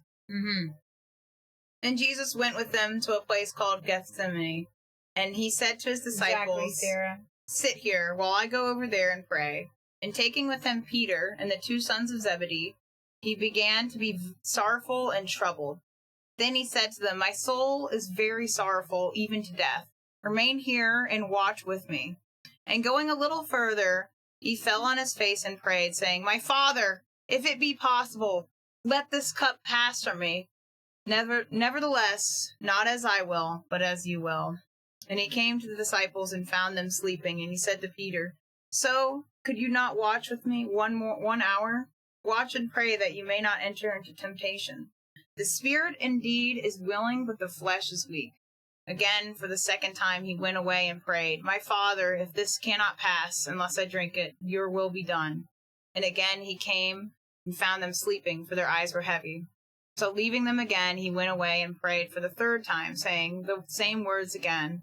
Then he came to the disciples and said to them, "Sleep and take your rest later on. See, the hour is at hand, and the Son of Man is betrayed into the hands of sinners. Rise, let us be going. See, my betrayer is at hand." Dang, bro. Yes, Quack, you would have been. I can guarantee you would have been the first. You would have been, Quack. Fall asleep. While he was still speaking, Judas came. That's the guy that betrayed him for like 30 pieces of silver or something. I can't remember what they said that was. It was not a lot of money. Yeah, it wasn't. Imagine like betraying the betraying Jesus, the Son of God, for like a reruns day worth of money. You know, that, Right. I mean, that's insane. But at the same time, But it was all part of the plan. all part of the plan. I mean, Jesus knew, you know. Mm-hmm. One of the 12, and with them a great crowd with swords and clubs from the chief priests and the elders of the people. Now the betrayer had given them the sign, saying, "The one I will kiss is the man. Seize him." Hold on. This is an NIV, isn't it? This is or ESV. Yeah. ESV. I sometimes use NIV or NLT. NLT is a little bit more like phrase for phrase, so it's a little more easy to understand. This is like pretty. ESV is word for pretty word close from the to. original. Yeah, that's why I'm a geek and I like the. Mhm. But I'm not like New King James or the King James version because I think it's a little bit too. Yeah, so I like ESV. It's like Right, very the close to. KJV. Yeah, King translation. does New King James. Yeah. I do NIV, which is kind of like ESV as far as like word for word. But I do NLT, which is considered thought for thought. So still accurate, but sometimes I like that because if there's something I'm really struggling to understand, I'll do that. Yeah. So I usually have 2 or 3 Bibles out at one time. And depending, I'll read multiple things. There might be a little different. So. And then he came up to Jesus at once and said, "Greetings, Rabbi," that's Judas. And he kissed him. Jesus said to him, "Friend, do what you came to do." Then they came up and laid hands on Jesus and seized him. And behold, one of those who were with Jesus stretched out his hand and drew his sword and struck the servant of the high priest and cut off his ear. That was Peter. It was Peter. He cut off his ear. Then Jesus said to them, Peter, "Put your sword back in its place." It reminds me of Jacob. Dude, that's Jacob. Jacob be like, "No, I'm done. I'm done. I'm just going to take control of this." Hey, Giga Pika. Hey, Giga. And then Jesus said to him, "Put your sword back into its place, for all who take the sword will perish by the sword. Do you think that I cannot appeal to my Father, and he will at once send me more than 12 legions of angels?" Which is what Mom was talking about. Like, he could have. Yeah. He could have not died. He could have had the angels come, and he didn't have to die on the cross. But how then should the scriptures be fulfilled, that it must be so? At that hour, Jesus said to the crowds, Have you come out as against a robber with swords and clubs to capture me? Day after day I sat in the temple teaching, and you did not seize me. But all this has taken place that the scriptures of the prophets might be fulfilled. Then all the disciples left him and fled.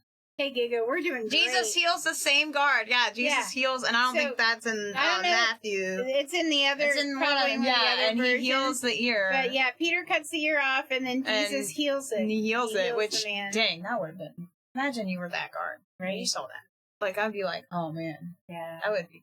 I'm doing good, Giga. I think we're doing pretty darn good today. I think so too. Wait, Quack, have you left yet? Caiaphas, is that how you say that? No. Caiaphas? Caiaphas? Wait, where is it? Right here.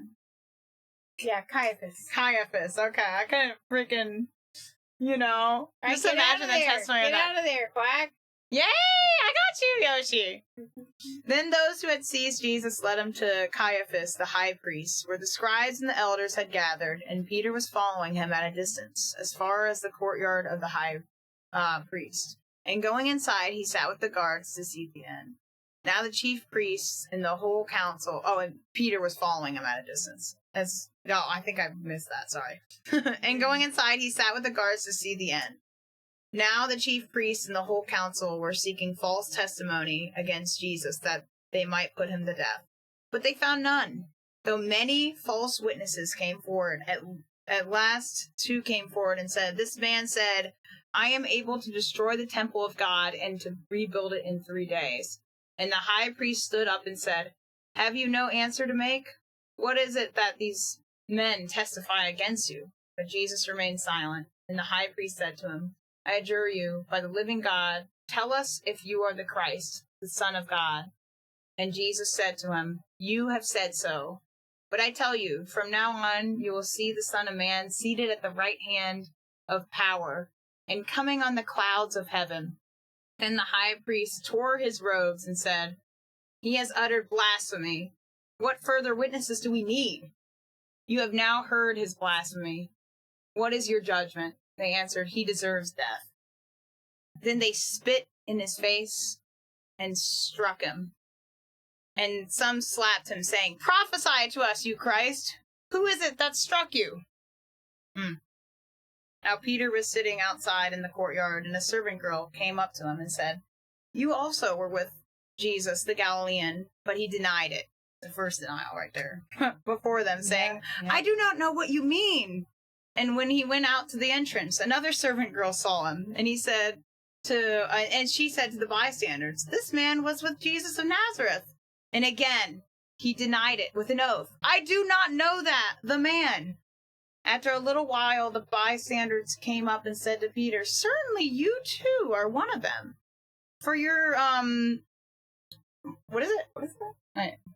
Where is it? Right here. Accent betrays you. Oh, your accent. Your accent betrays you. Okay, I thought it was accent, and then I just, got mixed up. No, you had it. You had it. Then right. he began to invoke a curse on himself and to swear, "I do not know the man." And immediately the rooster crowed. And Peter remembered the saying of Jesus, "Before the rooster crows, you will deny me 3 times. And he went out and he wept bitterly. When the morning came, all the chief priests... Really quickly. Yeah. There's a really cool thing. Just shows how forgiving and loving Jesus is. Because when Jesus came back to them before he, went back to heaven, he's talking to Peter. And he really makes things right with Peter. Yeah. He lets Peter know that he's forgiven and loved for that happening. Because he asks him 3 times, like, "Do you love me?" The first time, and Peter's like, "Of course I love you." And he's like, then go and feed my sheep. And then, "Do you love me?" "Of course I love you." And then go and, and this happens 3 times. And it's like not an accident that happens 3 times. After he denied it. It's after he denied him. It's like Jesus, like, giving him redemption. And, like, guess what? 3 times. Now, 3 times I'm asking you, and I'm going to make you the rock of my church to go out and to go out and to tell people about me. Yeah. So. When morning came, all the chief priests and the elders of the people took counsel against Jesus to put him to death. And they bound him and led him away and delivered him over to Pilate the governor. Then, and this is why we took the family-friendly tag off, so just a quick thing. This story has got a lot of things in it. It's got death, and it's got some really heavy stuff, so if you're young, and you can't handle that, I know a lot of y'all, you can handle it, but I just want to give a quick warning, because it's going to get real, and and this is why we took the family-friendly tag off for this particular segment, because it gets heavy, so. Then when Judas, his betrayer, saw that Jesus was condemned, he changed his mind and brought back the 30 pieces of silver to the chief priests and the elders, saying, "I have sinned by betraying innocent blood." They said, "What is that to us? See to it yourself." And throwing down the pieces of silver into the temple, he departed. And he went and he hanged himself. But the chief priests, taking the pieces of silver, said, "It is not lawful to put them into the treasury, since it is blood money." So they took counsel and bought with them the potter's field as a burial place for strangers. Therefore, that field has been called the Field of Blood to this day. Then was fulfilled what had been spoken by the prophet Jeremiah, saying, "And they took the 30 pieces of silver, the price of him on whom a price had been set by some of the sons of Israel, and they gave them for the potter's field, as the Lord directed me." And that's a quote from the Old Testament. Oh, you're Chowfie and Green Yoshi? Hey! Chowfie and Pink Yoshi was unavailable. Really? I'm That's surprised. strange. I wonder if it's like you can't have the same name that you changed from. I wonder, I don't know who would have that. You want to hop down? Oh, you want to hop over there. Okay. Okay, Daisy. Okay, little Miss Thing. The crowd chooses Barabbas. Now at the feast, the governor was accustomed to release for the crowd any one prisoner whom they wanted. And they had then a notorious prisoner called Barabbas. So when they had gathered, Pilate said to them, "Whom do you want me to release for you, Barabbas or Jesus who is called Christ?" For he knew that it was out of envy that they had delivered him up. Besides, while he was sitting on the judgment seat, his wife sent word to him, "Have nothing to do with that righteous man, for I have suffered much because of him today in a dream." Now the chief priests and the elders persuaded the crowd to ask for Barabbas and destroy Jesus. The governor again said to them, "Which of the two do you want me to release for you?" And they said, "Barabbas." Pilate said to them, "Then what shall I do with Jesus who is called Christ?" And they all said, "Let him be crucified." And he said, "Why? What evil has he done?" But they shouted all the more, "Let him be crucified." I agree, E.T. You're doing a great job. Thank you. I only had one little thing because I No, you're doing great. So when Pilate saw, and I've also read this a lot of times too, So when Pilate saw that he was gaining nothing, but rather that a riot was beginning, he took water and washed his hands before the crowd, and washed his hands. Yep. Before the crowd, saying, "I am innocent of this man's blood. See to it yourselves." And all the people answered, "His blood be on us and our children." And then he released for them Barabbas, and having scourged Jesus, delivered him to be crucified. And then the scourge means like they beat him with whips with rocks and stones and arrows and pointy bone, I think too, and it just And the soldiers of the governor took Jesus into the governor's headquarters, and they gathered the whole battalion. Is that right? Battalion, yeah, before him, and they stripped him and put a scarlet robe on him, and twisting together a crown of thorns, they put it on his head and put a reed in his right hand, and kneeling before him, they mocked him, saying, "Hail, King of the Jews!" And they spit on him, and they took the reed, and they struck him on the head. And when they had mocked him, they stripped him of the robe, and put on his own clothes on him, and led him away to crucify him. As they went out, they found a man of Cyrene, Simon by the name. They compelled this man to carry his cross, and when they came to a place called Golgotha, which means place of a skull. Yeah, I think it's Golgotha. Is it Golgotha? Golgotha? Golgotha, I think, yeah. They offered him wine to drink mixed with, was it gall? Gall? I think it's gall. But when he like tasted vinegar, it, maybe, yeah, it's like a sour, yeah. And when he tasted it, he would not drink it. And when they had crucified him, they divided his garments among them by casting lots. And then they sat down and kept watch over him there. And over his head they put the charge against him, which read, "This is Jesus, the King of the Jews." And 2 robbers were crucified with him, one on the right and one on the left. And those who passed by derided him, wagging their heads and saying, "You who would destroy the temple and rebuild it in 3 days, save yourself. If you are the Son of God, come down from the cross." So also the chief priests with the scribes and elders mocked him, saying, "He saved others, he cannot save himself. He is the King of Israel. Let him come down now from the cross, and we will believe in him." Hey, Dorky Dragon. Hey, Dorky! Good morning or evening for us. Yeah, good morning for him. It's right. early. He trusts in God. Let God deliver him now, if he desires him. For he said, "I am the Son of God." And the robbers who were crucified with him also reviled him in the same way. Now, this is interesting. I don't think Matthew has... Ventus. Hey, Ventus! I don't think Matthew has that part where the one robber on the cross literally had a come to Jesus moment and repented. Because one of them was mocking him as well. Yeah, one of them was mocking him. Like, "Why don't you just save us? Oh, what's wrong?" And then the other one's like, the other robber, he's like, what's wrong with you? We should be here. Mm-hmm. We did stuff wrong. We're thieves. We did stuff wrong. But But he hasn't.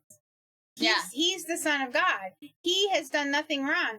And then Jesus looked to that man and said, and you know what? Today, you'll be with me in eternity forever. Yeah. Which, wow. That's... How cool is that? Oh, this is going to be... I don't know how to say this one part when he cries out to God. Oh, Eli, Eli... We should point that part. I'm gonna... Eli, Eli, lema sabachthani? Yeah. I don't know. And I'll talk about that. Now from the 6th hour, there was darkness all over the land until the 9th hour. And about the 9th hour, Jesus cried out with a loud voice, saying, Eli, Eli, lema... I don't know how to say that. Sabbatica? Yeah. That is, my God, why have you forsaken me? And some of the bystanders hearing it said, this man is calling Elijah. And one of them at once ran and took a sponge, filled it with sour wine, and put it on a reed and gave it to him to drink. The other said, wait, let us see whether Elijah will come to save him. And Jesus cried out again with a loud voice and yielded up his spirit. And behold, and this is it, the curtain of the temple was torn in two from top to bottom, and the earth shook. And the rocks were split. The tombs also were opened, and many bodies of the saints who had fallen asleep were raised. So people were raised from the dead. Right there from the temple. Right there! And yes, E.T., I think that's what Hannah was going to say too. So in that moment, when it got dark, and Jesus was like, my God, why hast thou forsaken me? Because in that moment, all the sin of the world was on Jesus. And it was so horrible. It was so much sin. It was so much that God was forced to look away from his son for that moment. Yep. And at that moment Jesus felt separated from God. Which in that never moment. had No, which had not been the case. Which is insane. Yes, Snappy, we are. We're reading about Easter right now. And yeah, it was wow. You know? Let me look where it was at. Bodies of the saints who had fallen asleep were raised, and coming out of the tombs after his resurrection, they went into the holy city and appeared to many. And then when the centurion and those who were with him, keeping watch over Jesus, saw the earthquake and what took place, they were filled with awe and said, truly, this was the Son of God. I mean, and they were not Jews or Christians or anything who've been following him. They were Roman soldiers. Mm-hmm. And yes, it is on Sunday, Snappy. Yep. There were also many women there, looking on from a distance, who had followed Jesus from Galilee, ministering to him, among whom were Mary Magdalene, and Mary the mother of James and Joseph, and the mother of the sons of Zebedee. When it was evening, there came a rich man from... I don't know where is it? Show me. Arimathea. Arimathea. Named Joseph, who also was a disciple of Jesus. He went to Pilate and asked for the body of Jesus. Then Pilate ordered it to be given to him. And Joseph took the body and wrapped it in a clean linen shroud and laid it in his own new tomb. We'll see you, Dorky Dragon. Have a great day at work. Have a great day at work. Thanks for stopping in. Yeah, thank you for coming in by. And laid in his own new tomb, which he had cut in the rock, and he rolled a great stone to the entrance of the tomb and went away. Mary Magdalene and the other Mary were there, sitting opposite the tomb. I have to fix my headphones. Yeah, I get it. The next day, that is after the day of preparation, the chief priests and the Pharisees gathered before Pilate and said, Sir, we remember how that impostor said, while he was still alive, after 3 days I will rise. By the way, we love you too, Dorky Dragon. Yeah, we love you so much. We love all y'all so much. Yep. Therefore, order the tomb to be made secure until the 3rd day, lest his disciples go and steal him away and tell the people he has risen from the dead. And the last fraud will be worse than the first. Pilate said to them, You have a guard of soldiers. Go make it as secure as you can. It was done. So they went and made the tomb Pilate's secure like, just deal with it. by sealing the stone and setting a guard. This is the good news right here. The resurrection. Now after the Sabbath, toward the dawn of the first day of the week, Mary Magdalene and the other Mary went to see the tomb. And behold, there was a great earthquake, for an angel of the Lord descended from heaven and came and rolled back the stone and sat on it. His appearance was like lightning, and his clothing white like as there. snow. He's Yo, just yo, sitting there. yo, Yo, what up?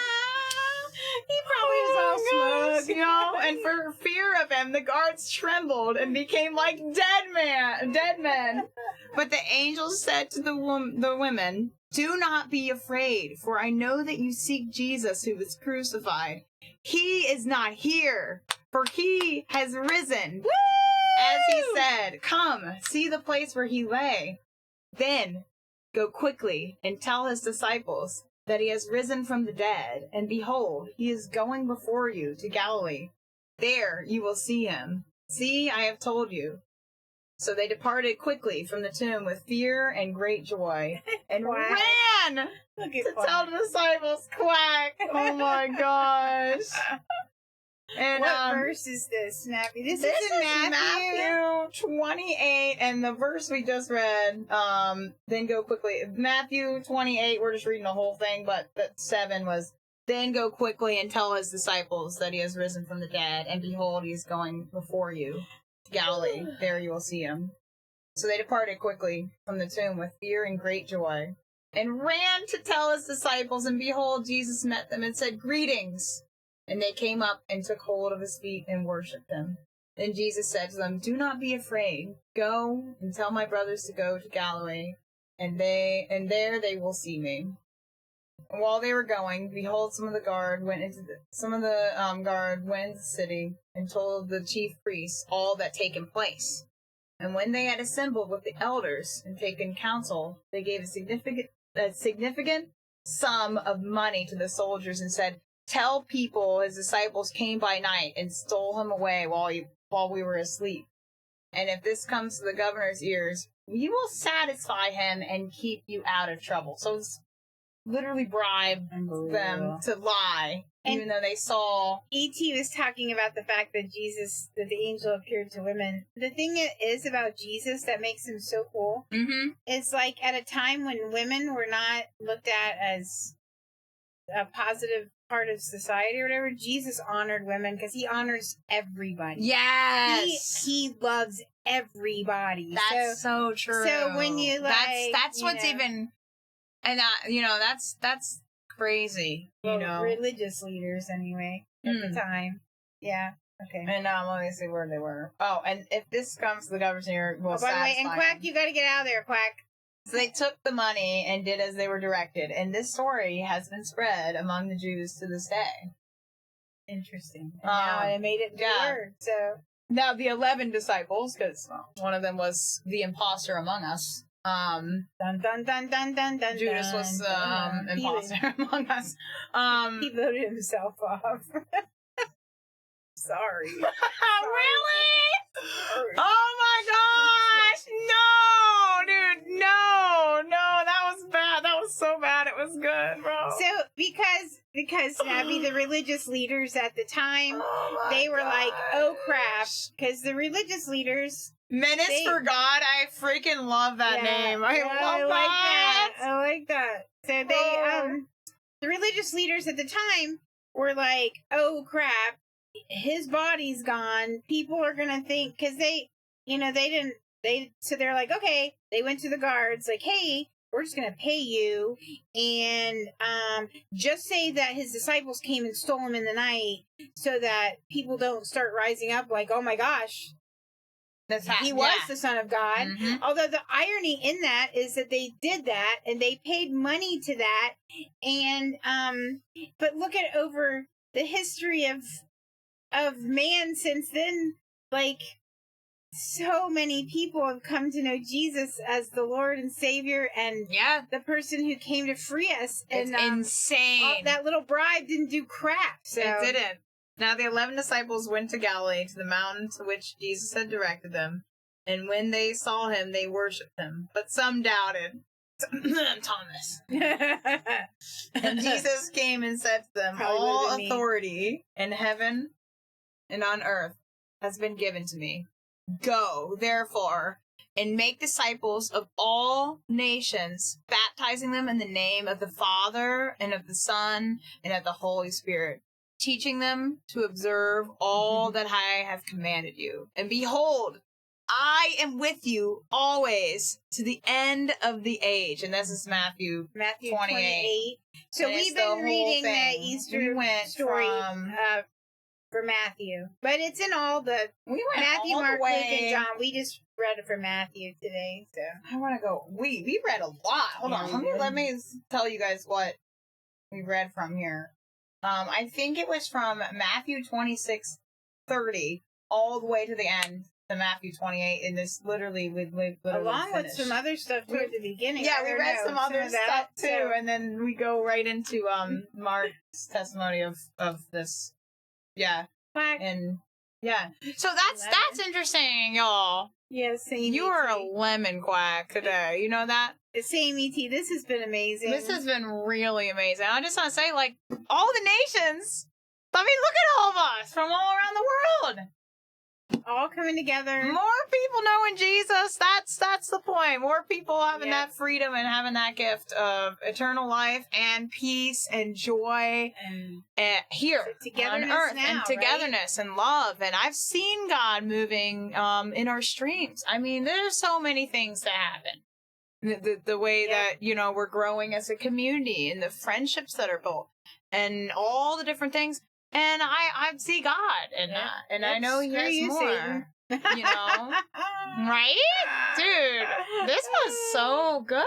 I know we didn't play Palia, but it was so worth it. Some of y'all might have even fallen asleep from my reading there. No, that was actually really good. Thanks. I think a couple words were a little tricky.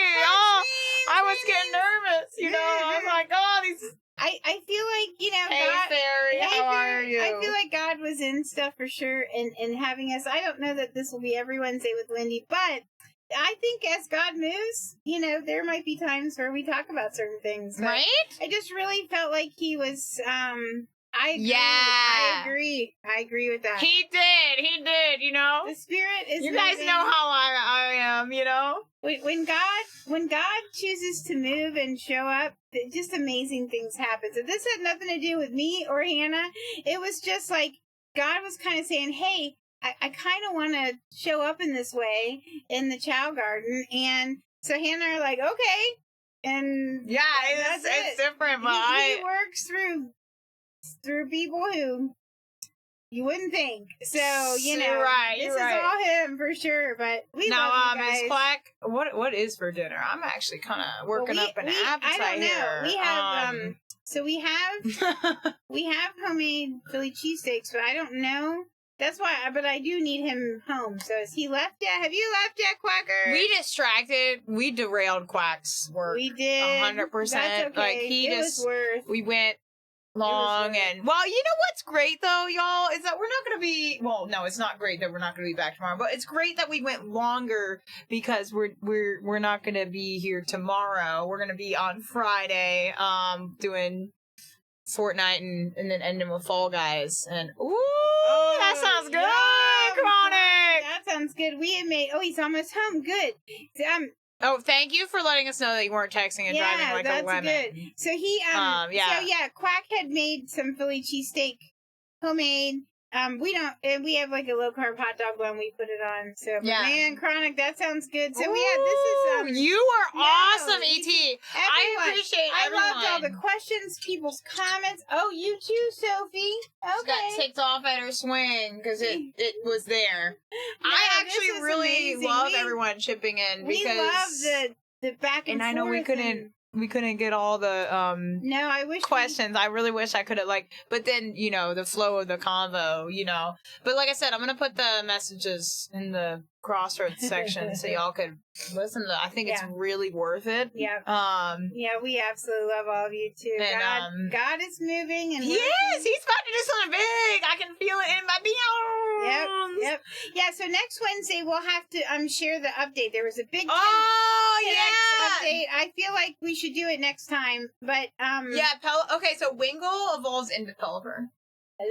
Yeah. What a funny bird, a pelican. His beak can hold more than his bellycan. Yeah. So that's at level 25. The Wingle. That's what you know that. That's amazing. Yeah, that's true. I saw that.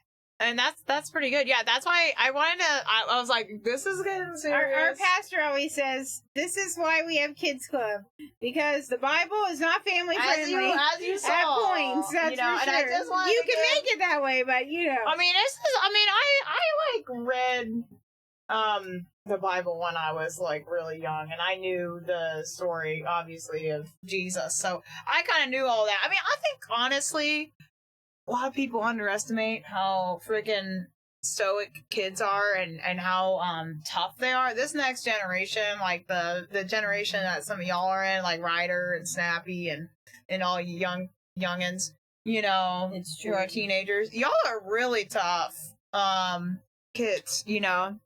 I honestly think that y'all can handle it. Y'all can handle what we're talking about. You're mature Gabby, enough. good to see you, kiddo. So yeah, kiddo, you're not really kiddo. That's what I feel like. That's what I feel like, ET. I feel the same way. Hey, Snappy. Hey, Gabby. Well, this has been really fun. This you think Jacob's really awake? Fun. I have no idea. Before we end, we better like check on that, you know. How are we gonna start reruns? Oh, that's right. Well, Dad, wait, Quack, are you home yet? It's 11 p.m. for you. Oh my gosh! Woo! I was literally a little kid and I handled it back then. Oh my gosh, ET, that's it's crazy. It's a party in the UK. Woo, hey! It's a party in the UK. All right. So we might have Sosa might be asleep, guys. He might be cold. Oh, because he's in the UK, right? Yeah. Hey, Quack, we need him up. We need him awake. Gosh. Can you wake him up for reruns? Iceland. Hey, it's a party in Iceland. Woo! No, I can't. I need him up now. You can wake him up. It's a party in the USA. If you're home, please do that so that he can wake up and start being ready to. Because I require assistance. She has to call down. So yeah. Woo! This was crazy. I can't wait till this is on reruns. Eventually, it'll be on reruns, and you know. I'm excited for people to hear it again, you know. I mean, obviously you can look at the past VOD and stuff like that, but that's hard to do, you know. Yeah. And it'll be on YouTube at some point too. Yeah. To set up the reruns. Yes. I know. Yes. This was so fun. Yeah, get him. This has been I'm gonna try to find. I was so bummed. I thought I might have had a picture of Jacob around on my phone when he was in his isolette that he wasn't naked in. Because he was naked for a lot of those. And, oh my god. Like, he had this plush, I should have brought it up. He had this little plush, Foxy and Sealy, and they were, like, about this big, and he was, like, the same size as them. But anyway, I will put the songs, if you guys want to listen to some of the songs, I'll get in Discord some point this evening and put those in. And maybe in general, I guess. I would say off topic just so that I guess you could put it in general. No, that's but good. I worry. I just sometimes it gets. Well, I think you could put it in both if you want. I could just put it in a few. But I feel like in general, all of a sudden the gifts start in the memes, and then things get buried. Yeah, that's true. ET. I might put it in like general, off topic, and cross. Like I feel like I don't know what happens I could put it in the crossroads too.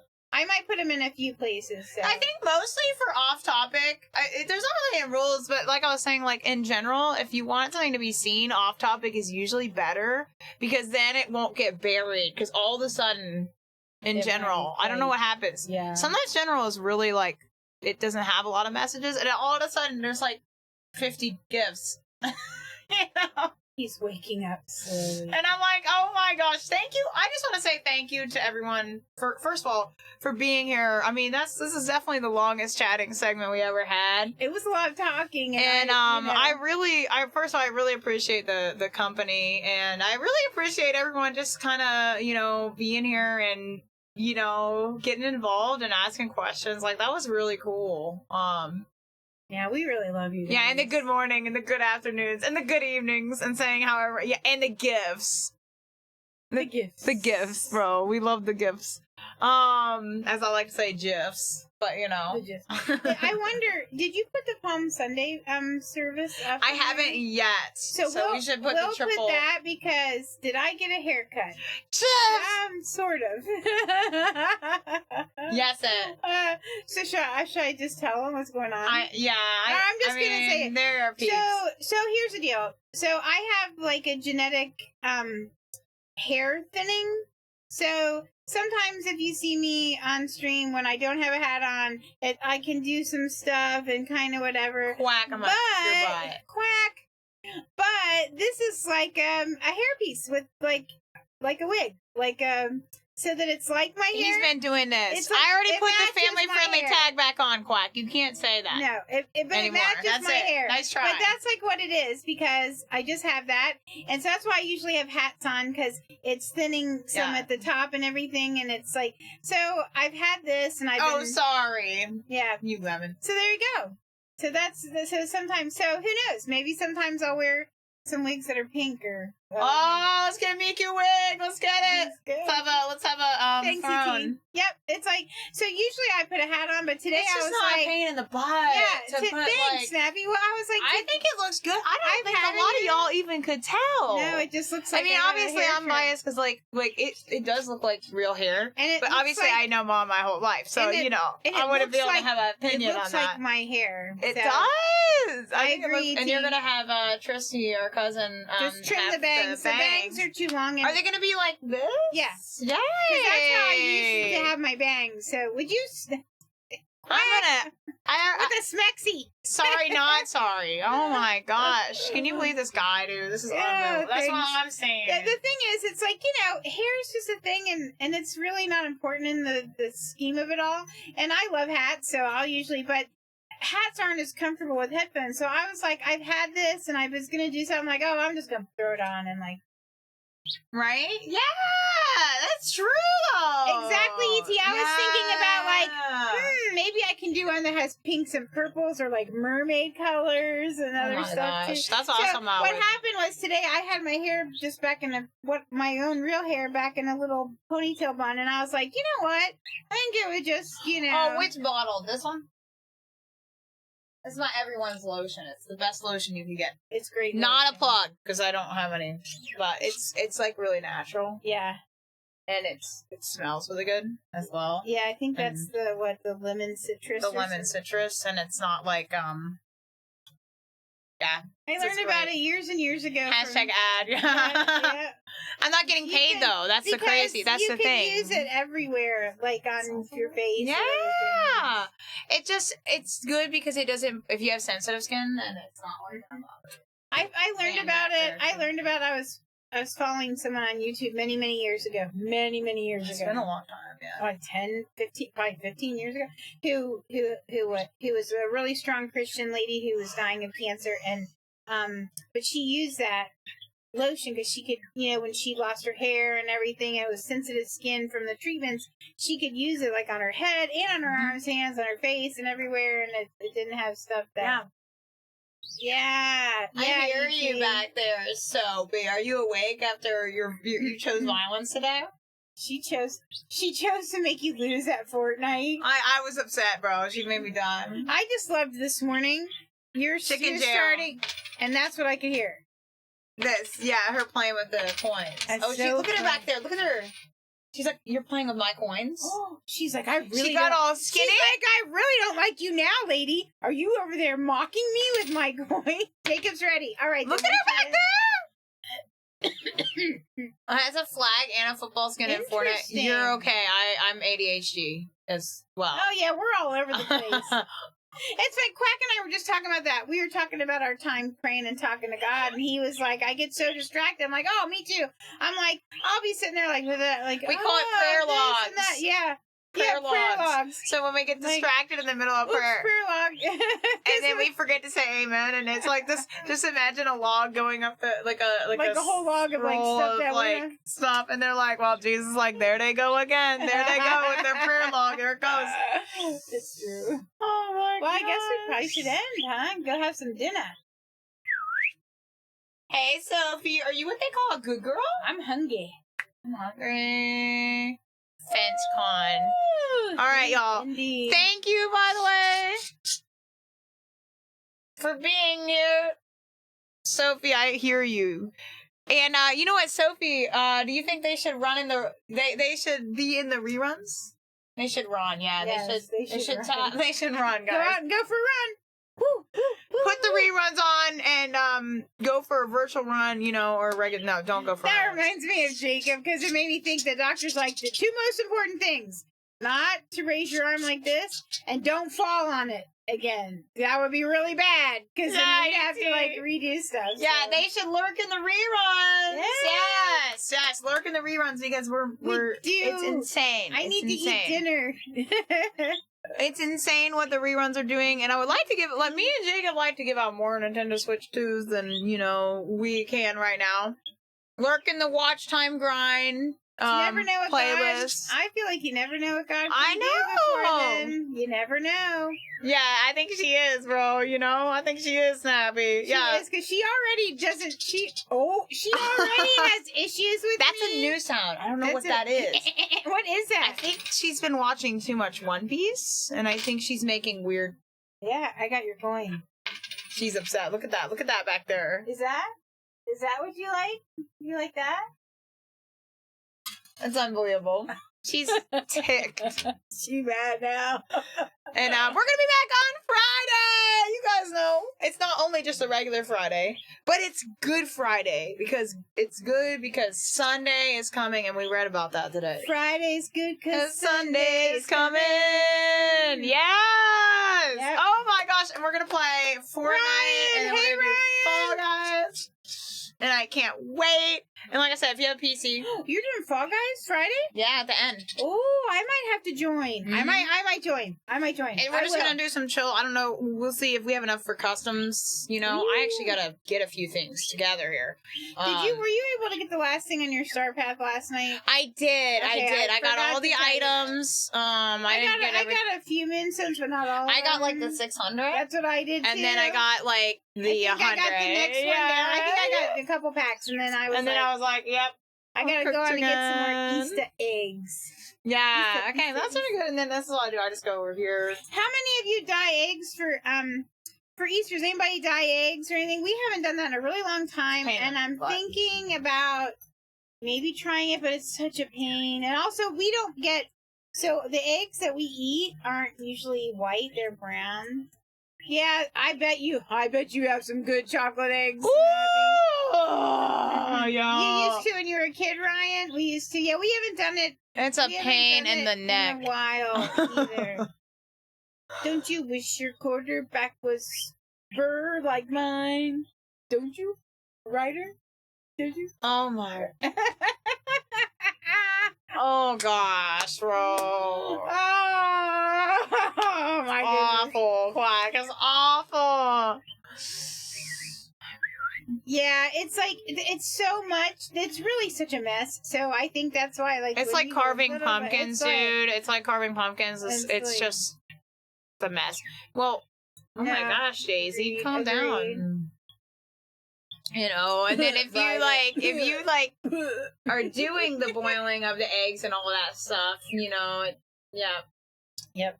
All right. It's time. Oh, we have a Palia end screen. That's funny. Because we didn't play any Palia, you know. That's all right. But we played Biblia. Yep. Biblia. Biblia. played Biblia. You know, that's a pretty good game right there, guys. Chatlia. Chatlia, you know. Oh no, did the ads run by themselves? Oh. I mean, it says that the ads aren't going to play until 33 minutes, but I did turn the sub ads, the pre-roll off, so you might be having a little bit of a glitch. I did turn off, yeah, sub ads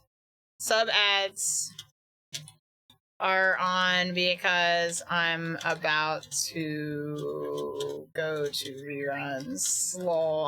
Yeah, so I had to do that before we go to our little screen. Don't restart yet! Because it'll give you a pre-roll. Oh, nice, Yoshi. Nice. Yeah, it was... What a good day today. What the heck? Fortnite was fantastic. And then I just... Oh, no, Yoshi. It's going to take a while for me to get used to this. Oh, that's right. Did you log out and log back in, by the way? To stream moments? It's going to be a while before we... Plus it let... Oh, no. Okay, you did. That's great. Okay. That's great. Then your coin stuff will be... Yay! Switching over. Thank you all for being here. I think I said this 3 times. I hope you all had a great time as well. Me and Mom had a fantastic time. I know that. Really fun. It was oh so my fun. gosh, we read the whole story of Easter right from the Bible. Well, I read it. It was Hannah reads. Hannah reads. I only got caught up on Wendy and Hannah reads. 3 words. I only got caught up with 3 words. Okay, so if you want to go back, you should watch that. Yeah, you should. Yeah. All right, y'all.